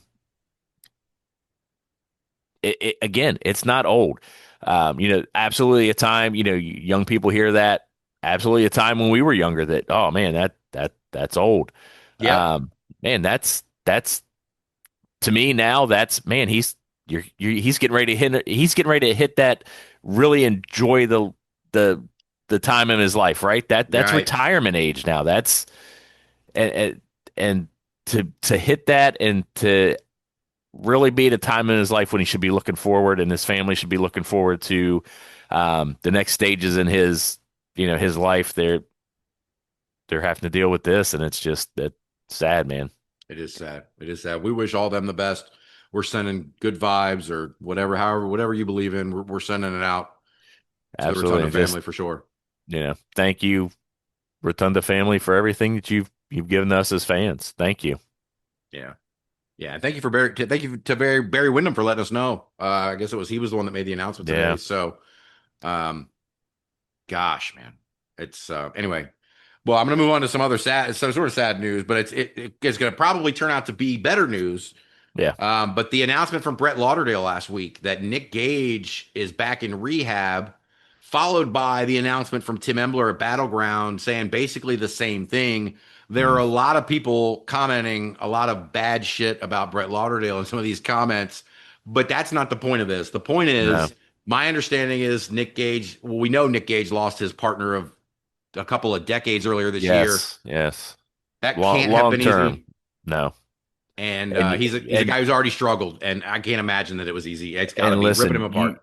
You and I, it's kind of been an ongoing theme throughout all these podcasts that we've done. You and I have touched on mental health and mental struggles, quite a few times. It's a real thing, man, and it really needs to be given the attention that it needs. And for Nick to be getting this help, dude, I'm hoping, that this kind of opens, a lot of these guys that, maybe thinking, trying to deal with it themselves and trying to, be the tough guy. And I mean, they don't come any tougher than Nick Gage. Bigger alpha male than Nick Gage. And for him to be willing to accept the help and ask for the help, accept the help, dude, more power to you. Godspeed, and that's a real fucking man right there. Yep. Take care of your shit. Take care of Yep. your shit. Get back to normal. You know what I mean? He's had a bunch of stops and starts in his life. But the key, what do they say? The key is not how many times you get knocked down, but it's how many times you get back up. And Nick Gage has always gotten up. So look, a lot of people out there can talk shit about Nick Gage's addiction issues, but unless you've gone through it, you have Exactly. no idea the hold that kind of stuff has on you, the emotional component that goes along with it, and how something like losing your partner of 27 years or something. 27, I believe. My Yeah. God, like that's the kind of tragedy you only get maybe once or twice in your life. So for him to not be doing well is understandable. For him to be doing well enough to recognize it and get himself to rehab is awesome. Good for you, Yes. Nick. We're behind you. We hope to see you soon, but not too soon. Yes, absolutely. Yeah, but I will say this. He tried to kill my boy. Listen, again, we've said it a few times over the last few weeks. Brian, what did you do, man? What do you just apologize, brother? Just Oh my God. Evan, please let this man go. Whatever he's done, he's paid his penance, man. Bro, here's the funny part. This is what cracks me up, right? We have been on this show. Anybody who listens to this show knows we are Brian Bayside marks. Absolutely. Have been from the beginning. Just love that guy's energy, right? Yep. And we've been talking about Brian and being like, we've said before, he's the kind of guy, he's Focus Pro's guy. Like he's the fans there, he's their guy, right? Yep. And we've said, why do they hate him so much at Focus Pro? They keep sending him in the ring with all these people to get his ass beat over and over and over again, which, by the way, this past weekend, it was Joey Janela. Like, guys, you're killing him, right? But here's the fun part. I'm on Cagematch doing my year-end work. He wins almost all of his matches in every other promotion. So now my question is, really, who did you piss off, Brian? Who did you piss off at Focus Pro? Because he's dominating everywhere else. I think he may have scratched Evan's car, man. Dude, that's not funny. Don't even. He scuffed his new sneakers or something. I mean, Brian, come on, man. Which, by the way, though, that match was supposed to be Charles Mason. I mean, not Charles Mason. Danny Miles for the Focus Pro title against Tony Deppen, I think. Mm-hmm. They ended up subbing in Manny Aries. I think Manny ended up winning by DQ. They've now set up a dog collar match or no holds barred match or a dog collar match or something for November. Hold on, I want to speak it right because I know that some of those guys listen, so I don't want to be the asshole to them. But it's definitely a big match. I think it's the first one they announced for the show in November, other than the fact that they are, it's a dog collar match. Ooh, I like me a dog collar match, Bob. No doubt. They announced that in the finals of the women's tournament is going to be at the next show in November. But yeah, Danny Miles and Amani Aries in a dog collar match. Sign me up. What's that gift? Shut up and take my money. That's right. I mean, listen, Evan, if you're listening, would it kill you maybe to book a James Ellsworth match? Give Brian James Ellsworth. I'm calling for it now. No, because then they'd make Brian the only person that actually took a successful no chin music. No chin music. Everybody else blocks him. They'd make Brian take it. Oh my gosh. Oh, it's too good. It's too good. Well, I got a little bit mad. This is the last thing I'll say about that show. I was watching the beginning of it. I still have to watch the end of it. But they had the cheeseburger and Papi Guapo match first. Oh, love me cheeseburger, man. Love that guy. And it pissed me off. These commentators are on there talking about the fake belt. Like it has no significance. That all Diego Alvarez does is run his mouth. And I had to get on Twitter and say something about it. I'm like, no, Papi Guapo is the real champion. He has the real champion with the best. He's the real champion with the best belt in the business. Contrary to what these commentators are trying to sell you. Hey, listen, he is definitely the face of that company. See what I did there? Got jokes all day. Oh. Last piece of news and notes. as we're an hour and a half into this podcast already. But last piece of news and notes is I don't know if you saw, but the IWTV champion has fallen. Marcus Mathers, Yes. defeated by fancy Ryan Clancy. Yep. And listen, Marcus was gracious in defeat, man. He was. Yeah. And yeah, he did. He posted a really cool message about the belt being in good hands with Ryan Clancy and stuff like that. Mm-hmm. Marcus Mathers is a class act. We've been talking about him for months. Dude, it's going to be interesting to see. Obviously you and I are looking at this, a little more big picture. Okay, he's he dropped the belt. What are the implications of that? Is he now moving on to the bigger roster, or does this have something to do with kind of what you and I are kind of hoping for, asking Santa for, the continued fall of the ID program? Yeah, I am very hopeful that that's the case. Now, I will say, I don't know if you saw this last week. After we were talking about it, WWE announced they intend to announce more WWE ID signings soon. I think it's bullshit. I think it's bullshit. I think they know that we know, and they're trying to save face. I don't think that's coming. Maybe I'm wrong. Uh, my gut tells me yes, they're trying to save face right now. No, don't look here. Nothing's wrong. It's the Wizard of Oz, right? Don't pay no attention to the man behind the curtain. 100%. And it's not going to hurt my feelings at all. Nope. Me neither. In fact, it'll hurt my feelings more if it stays. Agreed.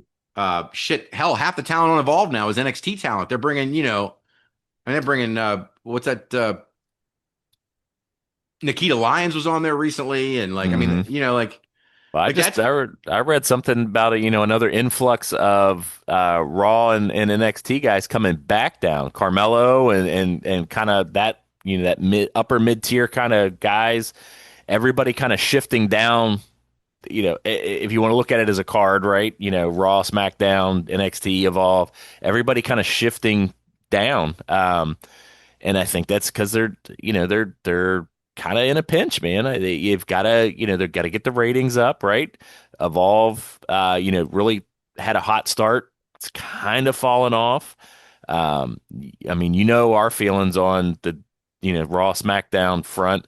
NXT is, for me, is just, and it has nothing to do with the talent. It's just the writing and the storylines are just, it has not been there for me. It's not been interesting. I think they're just looking for a shakeup, man. I agree. But I will disagree with you on one thing.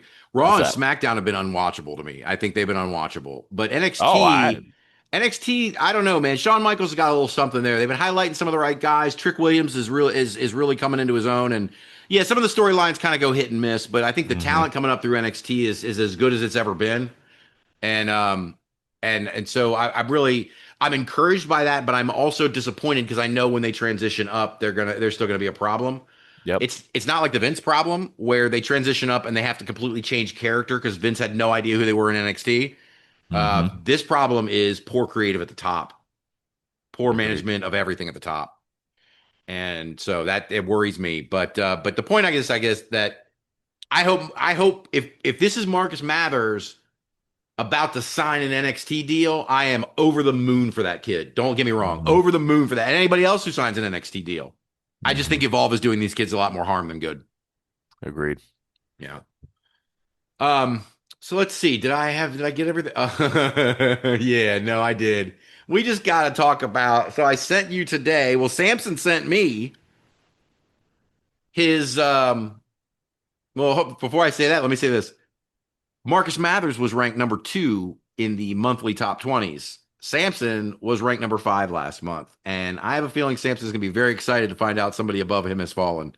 It doesn't happen often. I thought Bosby was going to be my guy. Hey, listen, we got to do whatever we can do to get back in Sampson's good graces, bro. No, guys, he's going to be number 1 for the next 6 months. Trust me, because he's because he might kill us. No, I'm kidding. That was wild last week, man. I've still never seen anything like it.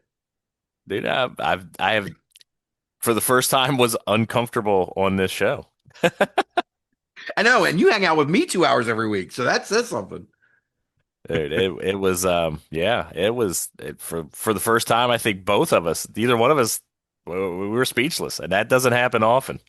Cracked me up that all we could keep saying was meaty finger. Yeah, there was a meaty finger, and then I meaty finger gone. Meaty finger gone. Yeah, that's really what it was too. We just saw that finger coming at the screen, and then he was gone. Did we just come up with our next IWX T-shirt? There you go. The meaty finger. Damn, we're gonna need a pro wrestling tee store eventually. Oh, man. yes, we are, man. Shit. Oh Just my a picture God. of a finger coming at the screen. That's all it is. That's the shirt. That's it. And then we'll need an anti-Hagerstown shirt for you, apparently, of course. Ugh, Hagerstown. But speaking of Sampson, so we previewed last week after he disappeared on us. We previewed UPW Nightmare at the Chamber. I don't know if you saw the results from that show or not, but Ghetto Gear Solid came through for you. I saw. Say, my boys look good, did good. Mm-hmm. Love those guys, man. Yes, I think they're fantastic. But Sampson had been teasing this match. We've been playing these promos when he was on. Him going back and forth with the commissioner. When he left the show last week, he did not have an announced match. I think it was the next day, the day we released the podcast, maybe, that Commissioner Romeo Valentino came out and said, you know what? You do have an opponent. It's me. You versus the commissioner. And then they get to the show and they announce that the match is going to be title for commissionership. And it was not even a contest. Am I exaggerating that? No. This was the definition of squash. Yeah. But 12-minute squash. Listen, he just basically pummeled Romeo mercilessly for 10 minutes. Listen, I will honestly say that I was impressed of the amount of punishment Romeo was able to take, because it was ungodly. I mean, it was just an inhuman amount of punishment. Right? It was awesome, man. And then he just dominates. And he just as absolutely frustrated as we've seen Sampson over the last couple of times we've talked to him, kind of getting progressively worse and kind of culminating right with us where, he kind of took what we said and just guy. I'm hoping it wasn't necessarily us and we were the wrong guys at the right moment at the wrong time. Me too. And six of this one and half dozen in the Steiner math we got hung up on, right? So I was not real hopeful for Romeo when he decided to make this match, and all of Sampson's frustrations absolutely came out like we thought they would, which was a large man pummeling another man. Just pummeling. Yeah, I made notes along here. Romeo takes a shot on the guardrail. Romeo gets chairs thrown at his head. Some guy yells, "Kick Romeo in the dick." Like the whole day. Dude, and this is not Romeo's I watched day. That. It's like the crowd knew that was coming because the crowd went silent just before this guy yelled it, and it just echoed. Right? And it was just... Oh, my God. I was having I agree with you. I was having flashbacks. There's a guy at the 2300 Arena. I don't know if he was there when we went, but there's a streamers guy. Whenever they have Japanese wrestling, he brings the streamers for everybody. Oh, Lord. And he leads all the chants, and he does all this, and that's what this reminded me of. You could hear him. He said a few things. There was something else he said, too. But you could hear him clearly on the camera several times making you may find them annoying comments, but they were still funny. And, there are a lot of fans who get annoying when they get too loud, but he was funny and it was cracking me up because you're right. The crowd was letting him talk. Yeah. Well, hey, listen, and you and I have been to enough shows in our life now that's one good thing with the crowds, right? They will police their own. And if you're saying some stupid stuff, sloppy Joe, the crowd will turn on you, right? And you do not want that. But yeah, the crowd was with this guy. He he was obviously part of the show as far as they were concerned because he made himself part. And when it's cool when it works like that, but it's also funny when it works against Right, as right. we've seen in the past. It is right. No, my advice to you, and for most of you won't get this because you've not been to MCW shows, but my advice to John, or my advice through John to everybody here, don't be the sloppy Joe guy. Be the chicken nugget sign guy. Chicken nuggets. The chicken nugget sign guy we all love. Love chicken nugget guy. Hate sloppy Joe guy. That's right. There you go, MCW fans. There you go. That's it. Sloppy Joe guy sucks, but chicken nugget guy is the man. But the Sampson match, sure, the match, we could talk about it. But what happened at the end is the thing that I just stunned. First of all, we got to see Lloyd on camera, which was fucking cool as shit, right? There's Lloyd going down to the ring trying to break it up. And again, we've met Lloyd, and like I said, Lloyd is a large man himself. He's tall, boy. Dude, and you and I have seen him in person. I haven't seen him on screen. Dude, he comes across bigger on screen. Right, yeah, like does. he was not backing down from Sampson, man. And I don't know if that's bravery or stupidity, but Lloyd is not somebody I would get in his face, and Sampson is just somebody I'm terrified of. Yeah, absolutely terrified. Yeah, no, you're right. Then to see him come down, then to see Sampson take off with him, the collective shows up. They get in the ring and they surround Valentino like he's their next victim. And then it happened, John. Dude, I cannot believe the collective got Sampson. I really thought that, Sampson was our guy. I did not expect this. I didn't see it coming, and man, I mean, who's left, man? What do you do at this point? I mean, if Romeo, you lost your commissionership. Sampson's now gone to the collective. I mean, what does UPW do?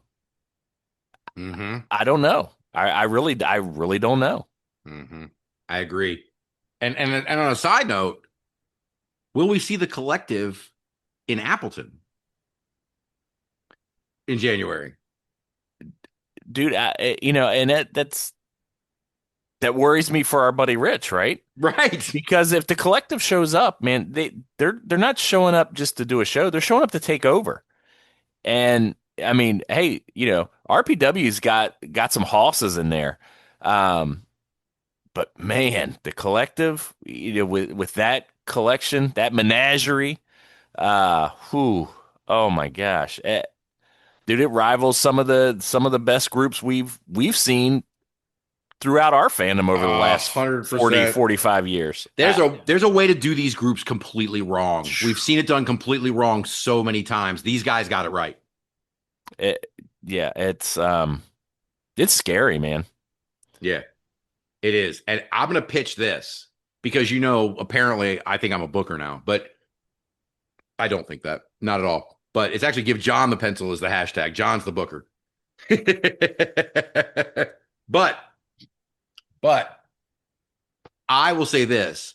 What if Sampson invades UPW, destroys his opponent, and then the Jordan Blu storyline gets tied together that she was a member of the collective the entire time, and that's why she attacked Rich, and now the collective is now swarming Wisconsin to take over a whole nother promotion. We could have a takeover, Jordan Blu tie-in, and the collective in Wisconsin. That's what I'm here for.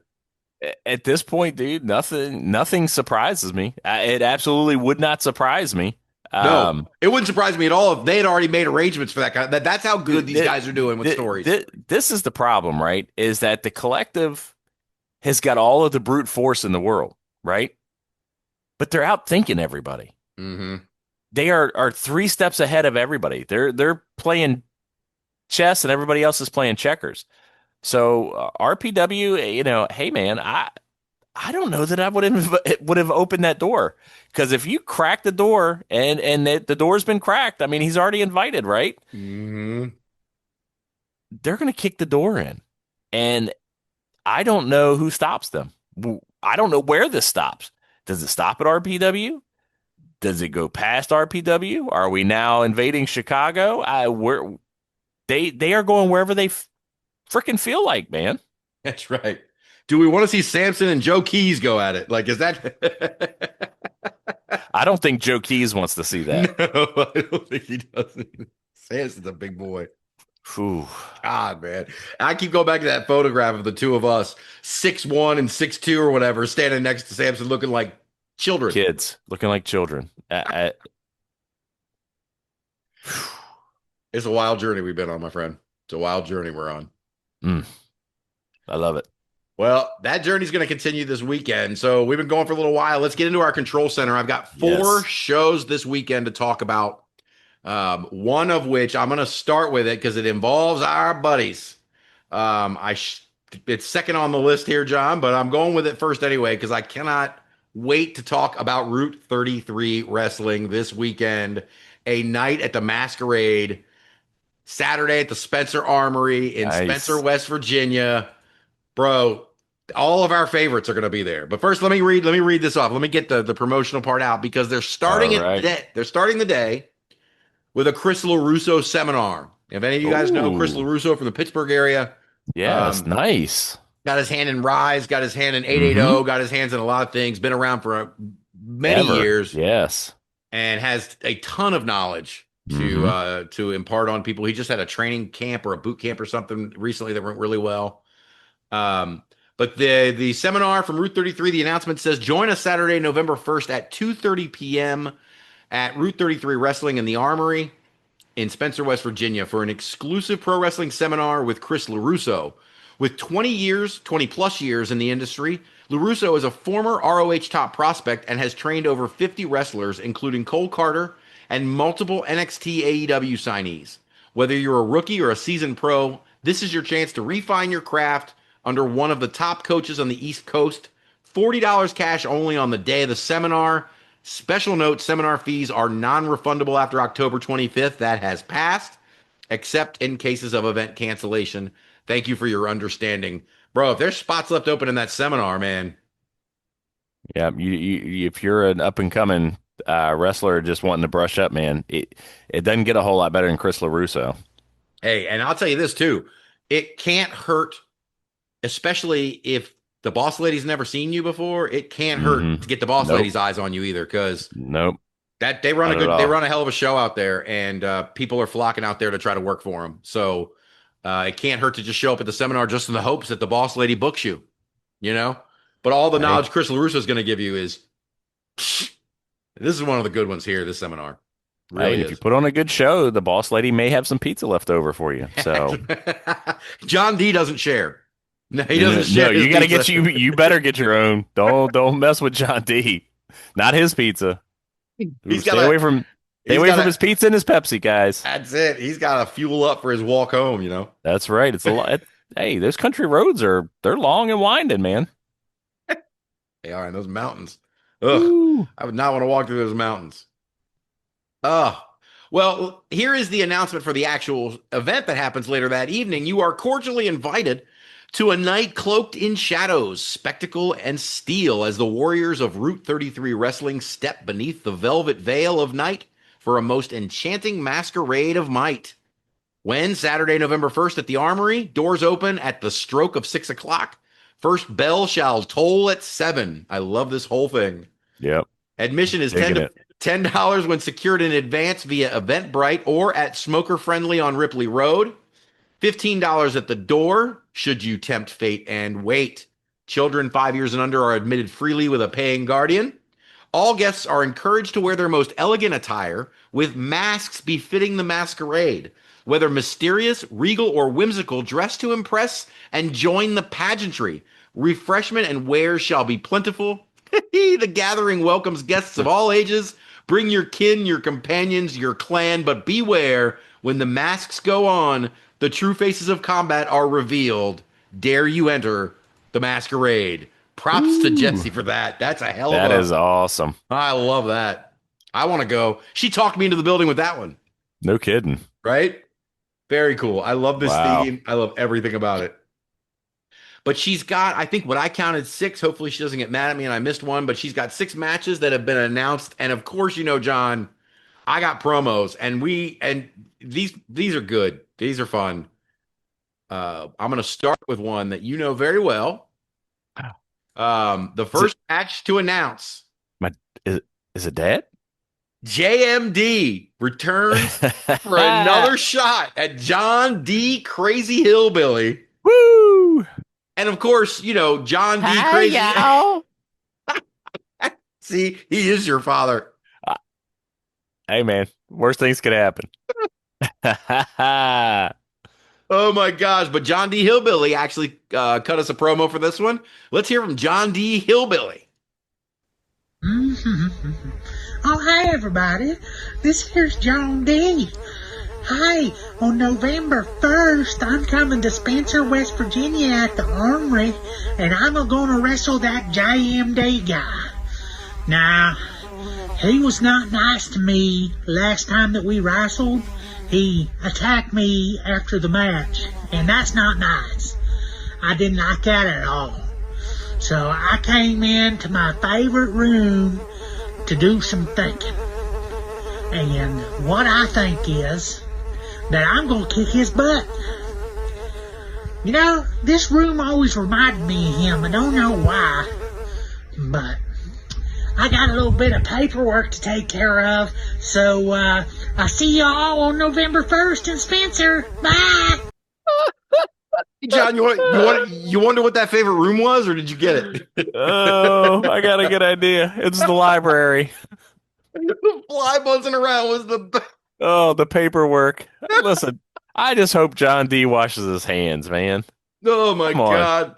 Even JMD doesn't deserve that. Well, at least hopefully before he eats those 2 slices of pizza. Oof, 2 slices. But that's a rematch from, I think, the last event or 2 events ago. I think it was the last event. And JMD is an up-and-comer. You guys, if you don't know about JMD, you will very soon. This kid's got charisma for days, and he's just getting started in his career. So keep your eye out for him for sure. A rematch of the EWA championship that took place earlier this year. When Siler Mason defeated Michael Anthony to become the EWA champion. Well, Siler has followed Michael Anthony to Spencer, West Virginia to continue this feud we are going to have, not for a title this time, but just for bragging rights. Michael Anthony and Siler Mason. That match is going to be nuts. Those guys have been to war a few times. What else do we got? Ooh, we've got the Wild and Wonderful West Virginia champion, the inaugural Wild and Wonderful West Virginia champion, the unwilting Tatiana, is going to be there, but we don't know who she's going to face. She has issued a challenge to any man, woman, or beast, man, woman, or creature that wants to try to take this title off of her. She says, good luck. I've done it before, but I just love the unexpected nature of pro wrestling. I mean, every day is something new. You find so many amazing people, so many amazing critters, and so many amazing opportunities. I am eternally grateful that I was given the opportunity to not only compete in, but ultimately win the Wild and Wonderful West Virginia Championship Tournament. It's quite an honor to be the first ever champion. I don't think I've ever gotten to say that before. But now I'm faced with something else. See, at Night at the Masquerade on November 1st in Spencer, West Virginia, I don't have a challenger. I was supposed to, but things happened. Life changed. Unexpected things popped up.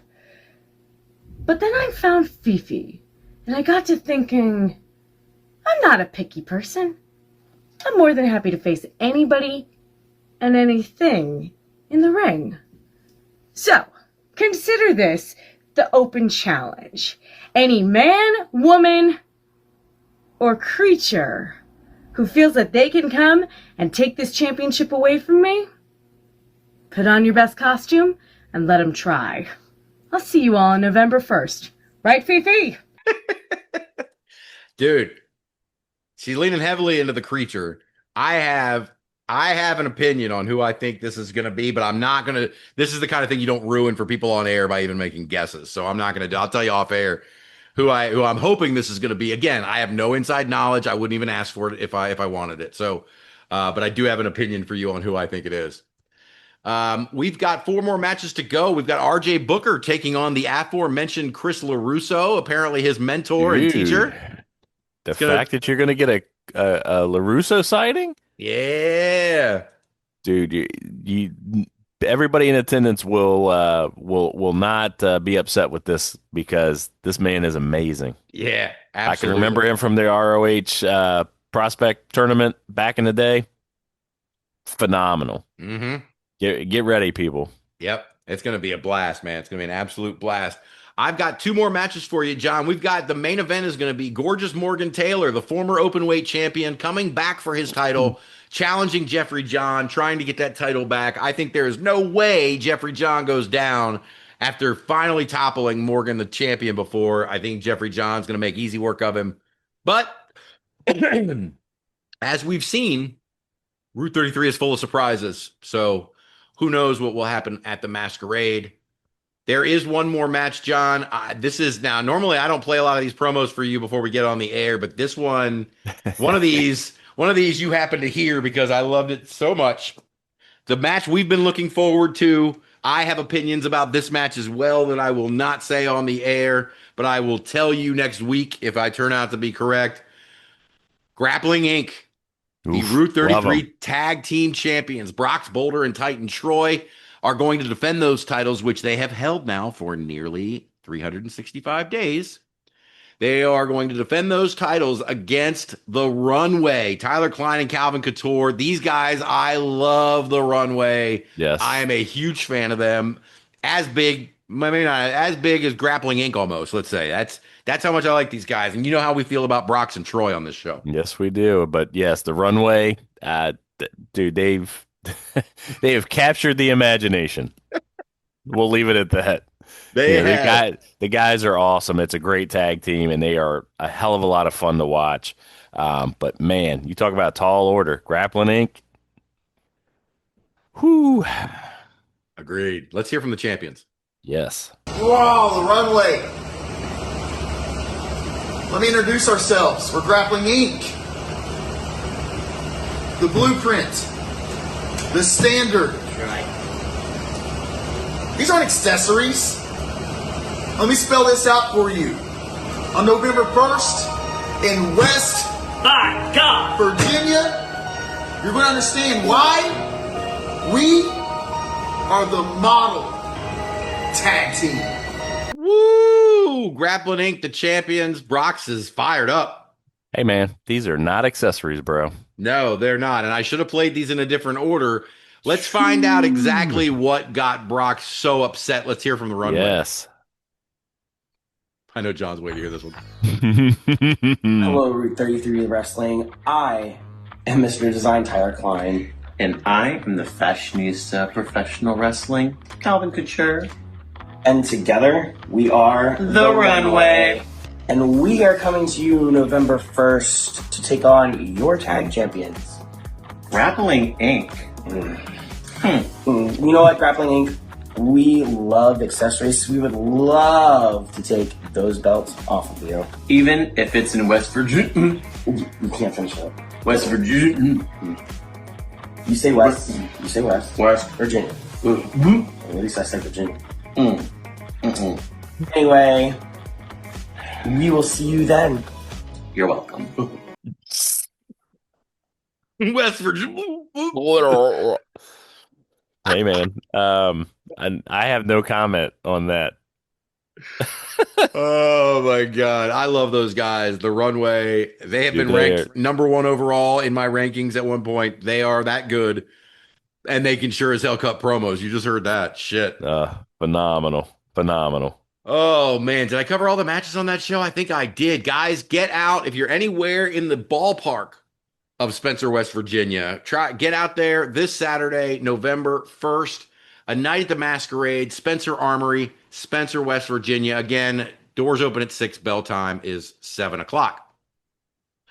Let's see. I got 3 more. Let's move on to Summit Wrestling Association, John. They're having a night at the Garden on Saturday. At the Green Grove Garden. That's quite a tongue twister. Let's try that again. The Green Grove Gardens in Greencastle, Pennsylvania. Doors open at 6:15. Bell time is 7 o'clock. Tickets are $20. Kids 6 and under are free. Concessions will be provided by Green Grove Gardens as well as alcoholic beverages for 21 plus. To reserve your tickets, contact them directly. Again, that is Summit Wrestling Association. Contact them on their socials, Instagram, X, or Facebook. Stay tuned for more news and updates on A Night at the Garden, located at 1032 Buchanan Trail East in Greencastle, PA. John, what do we got on this show here? We've got an ascension match between the Calamity and Thunder Road. Okay.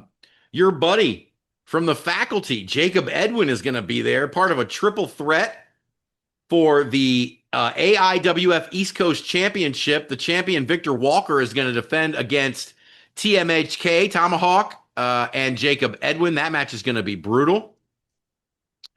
We've got an SWA Showcase Division Championship 3-way dance Extreme Rules match. Jeez, oh flip. Ooh, wow.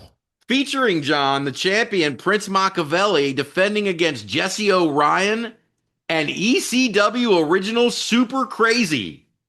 Wow. What's up?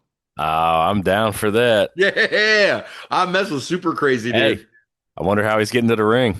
No, we're not doing any of that shit anymore. We're not doing it. Oh. No, we're not doing it anymore. Hey, man, we could update it for the 2025s, right? It could be an electric mower. Oh, man. Fucking Vince for that stupid shit. God damn you, Vince. That shit killed Hoovy Juice, by the way. It killed Hoovy Juice's career. Absolutely. And I love the Hoovy Juice. Oh.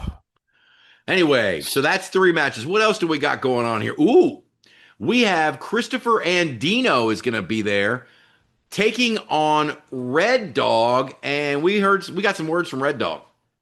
It is the Air Force Veteran Intel Specialist, the one you call on when you need to get the job done, and your friendly neighborhood Red Dog and Andino. It's time. SWA, November 1st. You, me.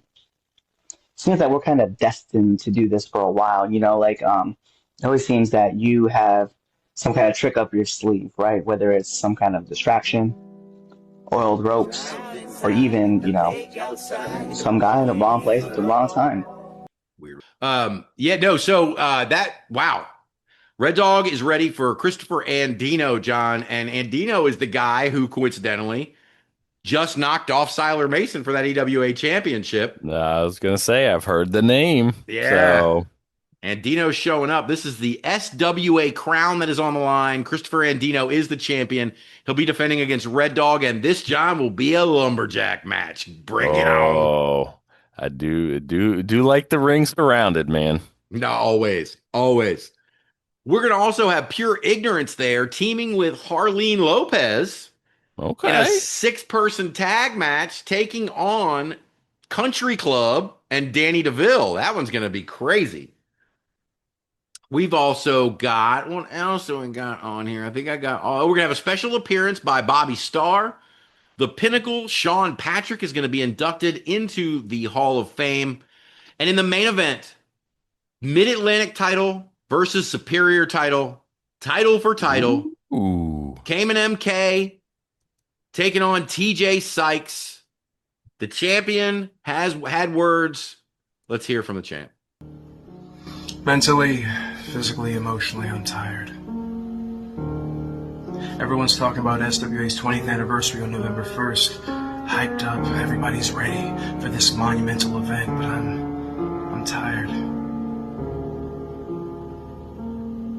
You think after all the strides that the SWA has made over the past few years, especially since the restart, that I would take pride in where the SWA is nowadays and how far along we've come. But I'm tired. But you know who isn't tired? Even after 10 successful defenses across 4 different states, publicity events, parades, meet and greets, all the works. The SWA Mid-Atlantic Champion Common MK, he is not tired at all. Underneath that mask, you can't see it, but he's grinning ear to ear. I'm tired though. And don't get this mistaken. I understand the gravity of this match November 1st. I understand the importance of this SWA House of Pain, the Mid-Atlantic Championship and the Superior Championship, both on the line. I understand it. I really, truly do. But I'm tired. Normally I get on these things and I have some words that rhyme, some poetry to read, to make it entertaining. The entertainment comes November 1st. The poetry happens after the match. Because all good things must come to an end. I can't think of anything more poetic than that. The poetry comes after the match. I love that line. Ooh-wee. Holy shit. That's going to be a cool show, man. Saturday, November 1st, Summit Wrestling Association, a night at the Garden, headlined by Common MK and TJ Sykes, title for title, lumberjack match, a Hall of Fame induction, an Ascension match, a mixed Extreme Rules 3-way, a mixed 6-person tag. I mean, they got it all, John. I'm telling you, man. You know what that sounds like to me? Value for my ticket price, man. No doubt. Which, by the way, $20. $20. Family friendly. Let's go. Love it. I got one more show that's going to happen on Saturday, John. SCW Ohio is having their show in Zanesville, Ohio at the N Street Civic Center. It says, if you missed our last show, this presents an opportunity to experience another exceptional lineup. We are thrilled to feature the debut of Yabba Dabba and Daniel Tafua alongside our original SCW favorites. Doors will open at 6, bell time at 7. We eagerly anticipate your presence at this event. So, what's old Yabba Dabba going to be doing on Saturday, John? Taking on Rock Weiler. That's going to be your first match. We've also got Ryan Crow taking on Ampo. Tsunami Tommy taking on Rick Cardia. And we've got a North American title match, James Lethal versus DK, the champion, DK Alexander. And then we've got a match for the Southern Heavyweight title. Josh Cortez, John, is going to defend against Dark Suede with his queen, Malicious Suede, at his side. Thank goodness we got some words from those two. Josh Cortez. Or are you schizo? Do you even know who you are? Josh Cortez or schizo, I don't care. But first, you said we disrespected Miss T. She suspended us because I took out her golden boy, and then I took out Crazy Jack just for general purpose. But the thing is, though, again, my lawyers, her lawyers, we took care of that problem. And she suspended us illegally. Yeah. We had to fight to come back. So you and me again? But while we were gone, I have 1 title, 2 titles. And next I'm coming after your SCW Heavyweight Championship. See, just because I'm wearing pink and black,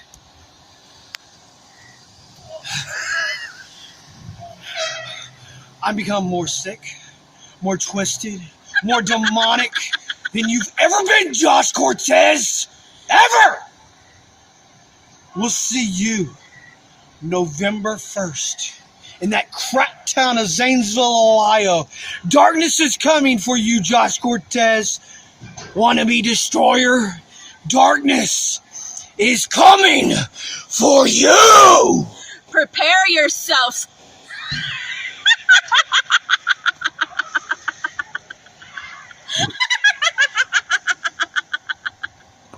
Oh my God, bro. Are you getting Dude. Daphne vibes off of her or what? So hard, bro. Oh my That was God. crazy. That was Yes. so good. It was. Actually, Man. listen, it's funny you said Daphne, man, because that's exactly what I was thinking. I was, doesn't that kind of, it gives you chills, right? It does, man. It does, man. It was, does. Man. Yeah.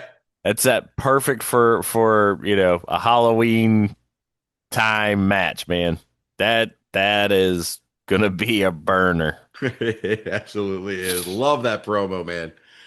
Let's see. What did I not get to yet? We talked about that. We got Daniel Tafua, who they mentioned before, who's going to be there Yeah. debuting, taking on Redneck.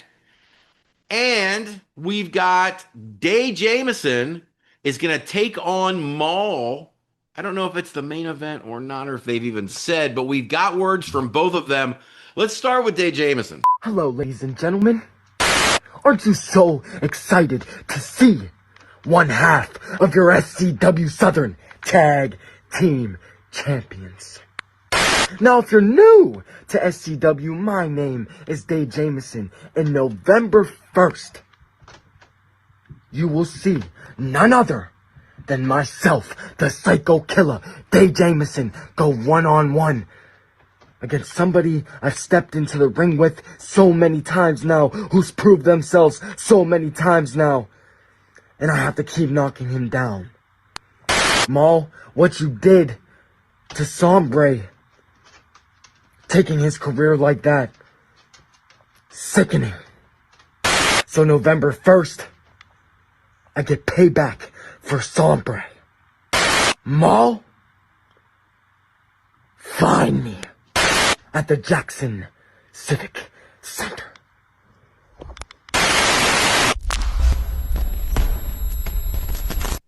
Oh, well. Intense. Dude, these guys do not like each other. I think there may be a little bad blood, my friend. Yeah, you think so? Now let's hear from Maul. Ooh.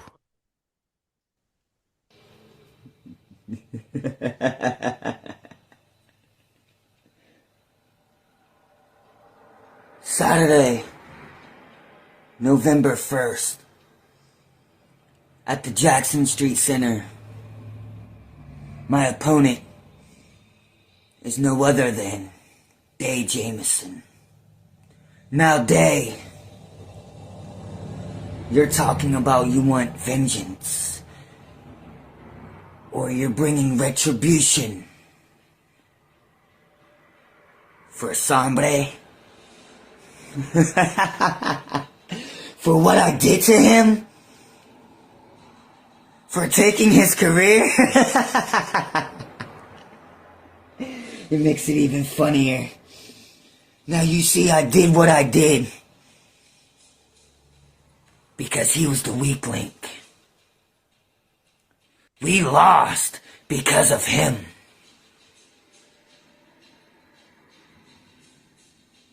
He knew we was up for those championships. We was next in line. So I did what I had to do. Take the wink leak out. Now, as of Saturday, November 1st, at the Jackson Street Center, we are going to have war. We are going to have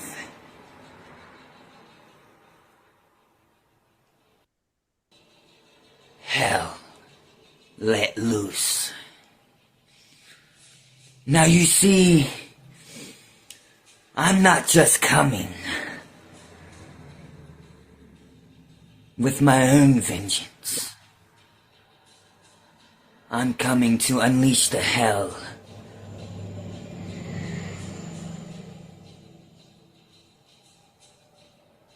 that needs to be brought.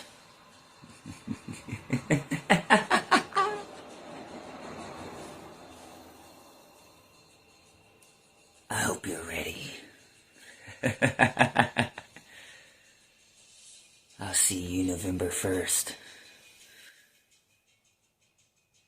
Bro, the evil laughs today are just taking me over. Dude, I'm loving it, man. This time of year, let's go. Boy, those are two intense dudes. Maul and Day Jameson are gonna go to war on Saturday, guys. If you're anywhere near Zanesville, Ohio, check out SCW Ohio at the N Street Civic Center. Again, doors open at 6, bell time is 7 o'clock. I got one more show for you, John, then we can get the hell out of here. Yes, sir. Pro Wrestling Symphony on Sunday. They're having a show called Demon Days at the East Side Bowl in Nashville, Tennessee. Pro Wrestling Symphony presents Demon Days, featuring the return of former WWE superstar Donovan Dijak, Mad Dog vs. Mercer 2, 4 Symphony Championship tournament matches, and live performances by Tower Defense. Tickets start at just $20. Get them before they're gone at pwsymphony.com/tickets. You can also catch this live stream, John, on IWTV Sunday. Oh, there we go. Doors open at 1 p.m. at the East Side Bowl in Nashville, Tennessee. Bell time is at 2 o'clock. I mentioned the tournament, John. They've got the women's championship and the men's championship tournament. I pasted those photos at the bottom of the notes later today. Did you happen to see those? I did not. Oh, yeah. Well, the women's tournament, as I'm looking at it here, 4 first-round matches: Jazzy Yang versus Sigrid, Brittany Brooks versus Freya the Slayer, Big Booty Judy versus Nixie XS, what? And Brooke Havoc versus Kaya McKenna.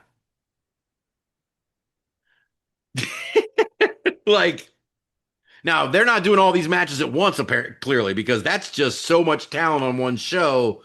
It's overload. Just the women, right? Uh-oh. What you thinking, John? I'm thinking road trip. Yeah, right? How far is Nashville from Jordan? Is that can we get across the border, North Carolina into Tennessee? I don't know. Let's find this out. But then the men's tournament, first round matches. That is amazing. Colby Carter versus Shug D. Okay. Tyler Shoup versus Tim Bosby. Alejandro versus Jaden Newman. And Adrian Thomas versus Jameson Shook. Ooh. God, man.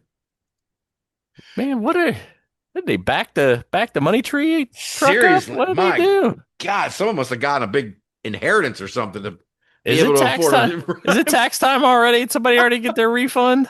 Somebody put in early. Must have been a big ass refund. These are some huge names. Dude, that is like old school, like tough enough tournament right there, man. That is like, whew. I'm in. That sounds amazing. I don't have any other words. Yes. I am pulling for Freya the Slayer versus Nixie XS in the finals. That's what I'm going with. You could get a million other versions, but that's mine. Are we going Bosby Shook? Is that what we're doing? You know it. You know we are, dude. I know we are. Come on now. It's gotta be. It's gotta be Bosby Shook. Wow. That's the match we all want to see, right? Oh, I definitely want to see it, and then see the rematch, and then the 2 out of 3 falls for the final match. And not only that, but hopefully we get tag team partners Shook and Newman in the semifinals before that Bosby match. Oh, and then you got Bosby might line up with Shook D in the semifinals. Holy shit! We just talked Shook D the other day. Throwing Alex Kane around like nothing. My Lord. Yeah, that's gonna be. Talk about murder. Listen, that's a murderer's row, whether you go men's, women's. Listen, the only thing that makes that better, I say throw all the winners in there and make it intergender. We're good. There you go. Let's do one big tournament. I'm in. I am in. Finals are a death match. I quit. I'm good. Take my money. Oh, my goodness. So, wow. These are the 7 matches. I said all these tournament matches are not going to take place at this show, only a few of them. But here's your card for this show. Tournament matches. Shug D and Colby Carter will be this Saturday, as well as Jaden Newman against Alejandro. And we actually, since they're both in the tournament, both Jaden Newman and Jamison Shook have already weighed in. Did you see that? Any lies detected? I don't think so. Jaden Newman just pinned Colby Carter. And Jaden Newman also, by technicality, beat the NWA World Heavyweight Champion Tom Ladder alongside Jamison Shook. You know, Jaden, I think I also deserve something because I also defeated the NWA World Champion. And I also, in the same match, defeated the Code, Colby Carter. That's a great point, Jameson. You know what? I think that makes us #1 contenders to the NWA World Heavyweight Championship, but that's a little down the line. Let's talk about what's coming up. I think that win over Colby Carter makes me the #1 seed in the Pro Wrestling Symphony title tournament. But don't worry. I'm not coming alone in this tournament because Jamison Shook has also certified him a spot in that tournament. First win, NWA World Champion and Colby Carter. I guess that makes me #2 in the seeding for this Pro Wrestling Symphony Championship tournament. So what we're trying to say is regardless of if it's Jamison Shook or Jaden Newman, one of us is walking away the first ever Pro Wrestling Symphony Heavyweight Champion. That is Jamison Shook. That is Jaden Newman. And that is 48-25. Yeah, those guys are the real deal, man. We just saw them last week. Those guys are the real deal. Those guys are bound to be stars. And they just cut a promo to prove it. I think they're going to go far in this tournament. I think they're going to meet each other in the semis, and I think it's going to be a hell of a match. That'll be a barn burner. Is going to just Bosby and Shook, Bosby and Newman, Bosby. I don't care. It's going to be shit. It's going to be great. There's Shook D, and either one of those guys would be great. Yeah, that's going to be a great job, guys. Pro Wrestling Symphony putting together this tournament. On the women's side Saturday, John, they're going right to it. Freya the Slayer and Brittany Brooks is going to just kick things off. And then we've got the Jazzy Yang versus Sigrid match. And I'm telling everybody, this match is underrated. It might steal a show. Let's hear from Sigrid. Hey, Jazzy. Last time when we were at Symphony, I noticed that you also had a little friend like mine. And while you were doing TikTok dances, I made sure to make off with your little friend. You see, this here is not mine. It's yours. This tournament, well, by all definitions, it shouldn't be mine either. I find myself sitting in the same bracket as you. Well, you can have all your wins before, at the end of the day, I'm going to take what I want. And I'm going to do it in any way I can think of, whether it be through my allegiance with Freya, or it be through sheer force of will, or it be through torture. I will take what I want. And when we meet, you're going to find that I will burn you to ash.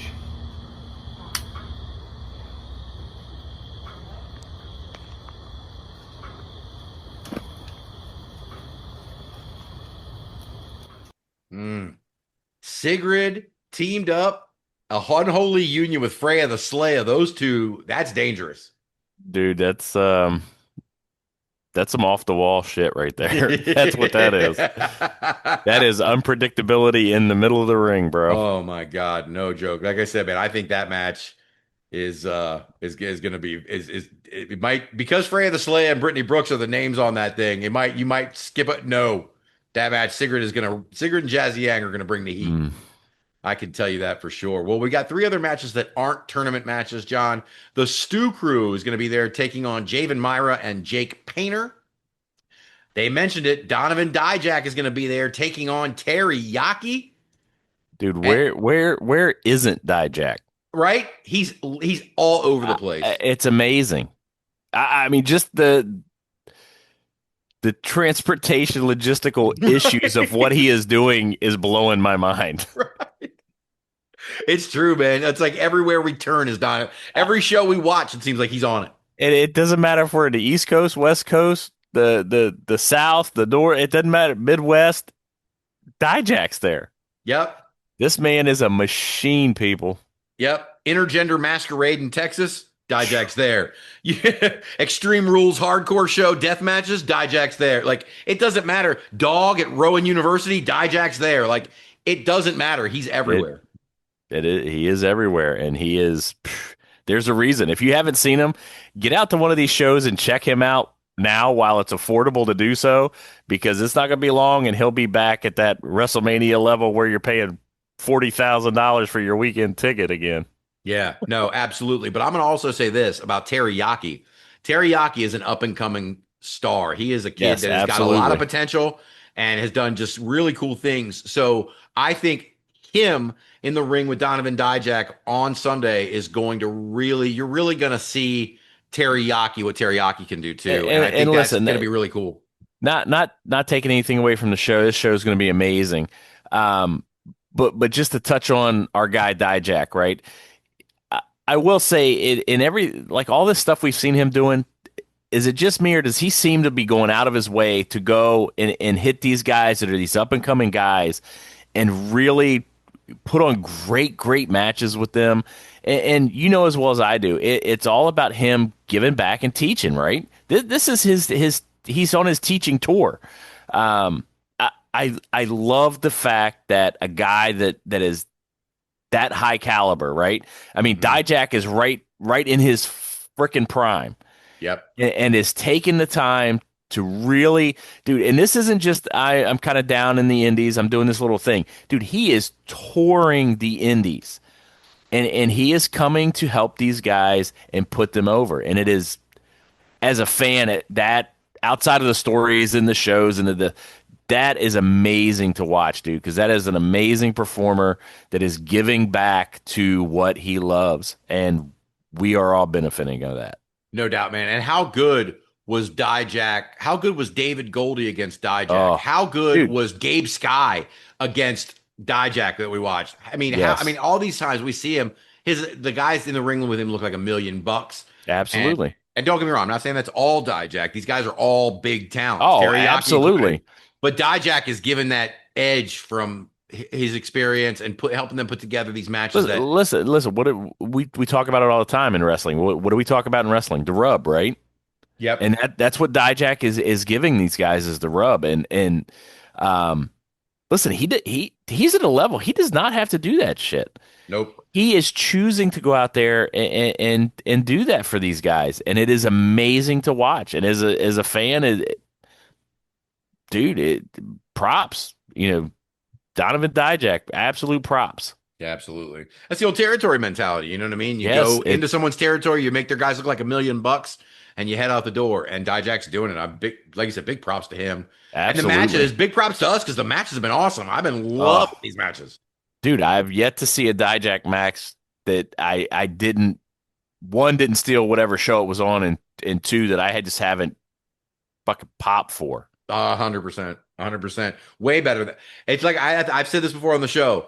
Dijak's run in Ring of Honor is what I point back to, and that's what this feels like. He was a world beater. He was a 6'8" guy doing things 5'11" guys do. It was magical, and that's what I feel like. Some of that magic is back in Dijak after that time in WWE. Agreed. We got one more match, John, and I've saved it because I know these are two of your dudes going at it. And it's the second match. They put a number to it. So the first one must have been a war. Mad Dog Connolly versus Shane Mercer 2, John. This time, dude, no holds barred. Mad Dog Connolly, no holds barred. I don't ever know if he thinks holds are ever barred in the first place. But Yeah, I don't. Listen, he just goes in assuming there are no holds barred. He's like, you can hold all the bars you want. I'm not holding any bars. I'm at drinking at all the bars, and I'm going to hit you with everything. So, Mad Dog Connolly, watch out. Another guy I ain't fighting. No. Facts. I ain't fighting Mad Dog Connolly at all. I don't care if it isn't work. I'm not fighting. No, I've seen what that guy. I've seen the look in his eyes. You can't fake that look in his eyes at gore and violence, man. You just can't. Something a little off. So I love it.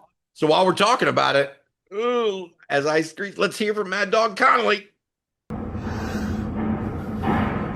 The smell of burning hair and flesh still lingers, Shane.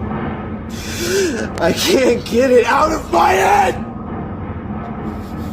November 2nd, with no holds barred, you will face the consequences of your actions. And if you want to play with fire so badly, I will make sure that you burn at the end of the chain. And Shane Mercer, in Nashville, Tennessee, I will make you live your truth.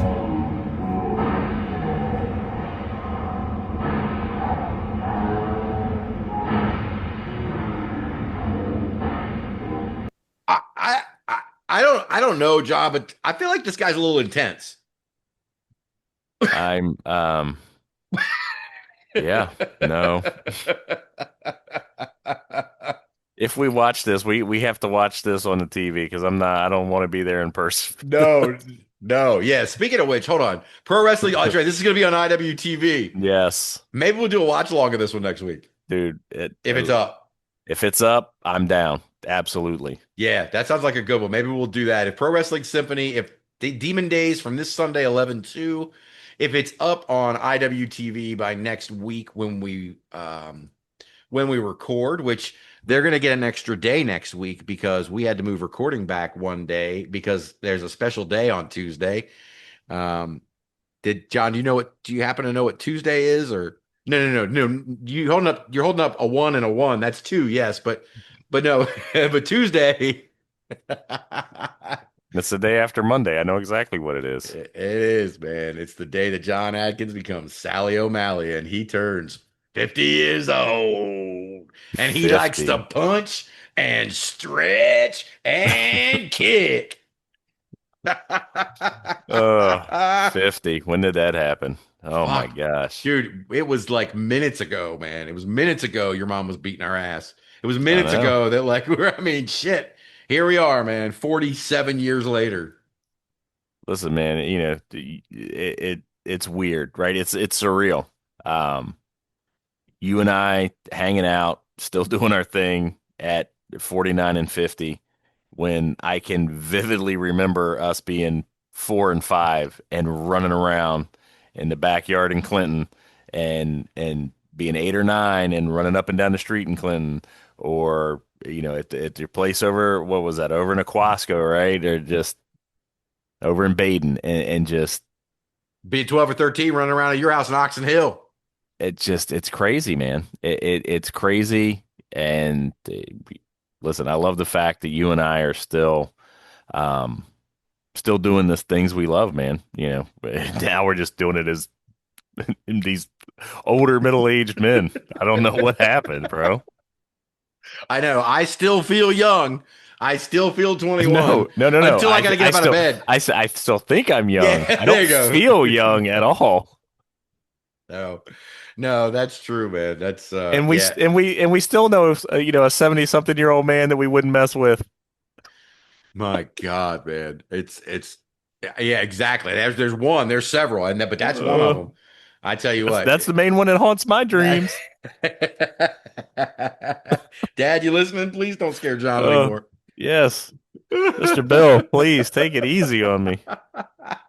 Well, in that vein, John, I think we have been going for quite long enough. I did mention the watch along. Next week is your birthday on Tuesday. I think the least I can do is offer a week of no in advance prep. So we're definitely going to do a watch along next week. It could be Pro Wrestling Symphony, but if John changes his mind, this will be his birthday choice. So whatever John wants to watch next week, we are going to watch on Wednesday. The episode will drop next Thursday, so stay with us. And guys, again, the IWX 1000, hashtag IWX1K, dropping November 12th. I am very excited about it. I hope you are too. Stay tuned to our socials. Stay tuned to the link tree. And, just Just stay with us, man. I don't know. I'm not going through all the links again today, but we're having a blast here. John's birthday's coming up. Happy birthday in advance to you, John. And we will see all of you guys next week. All right, everybody. Thanks a lot. Bob, love you, brother. See ya.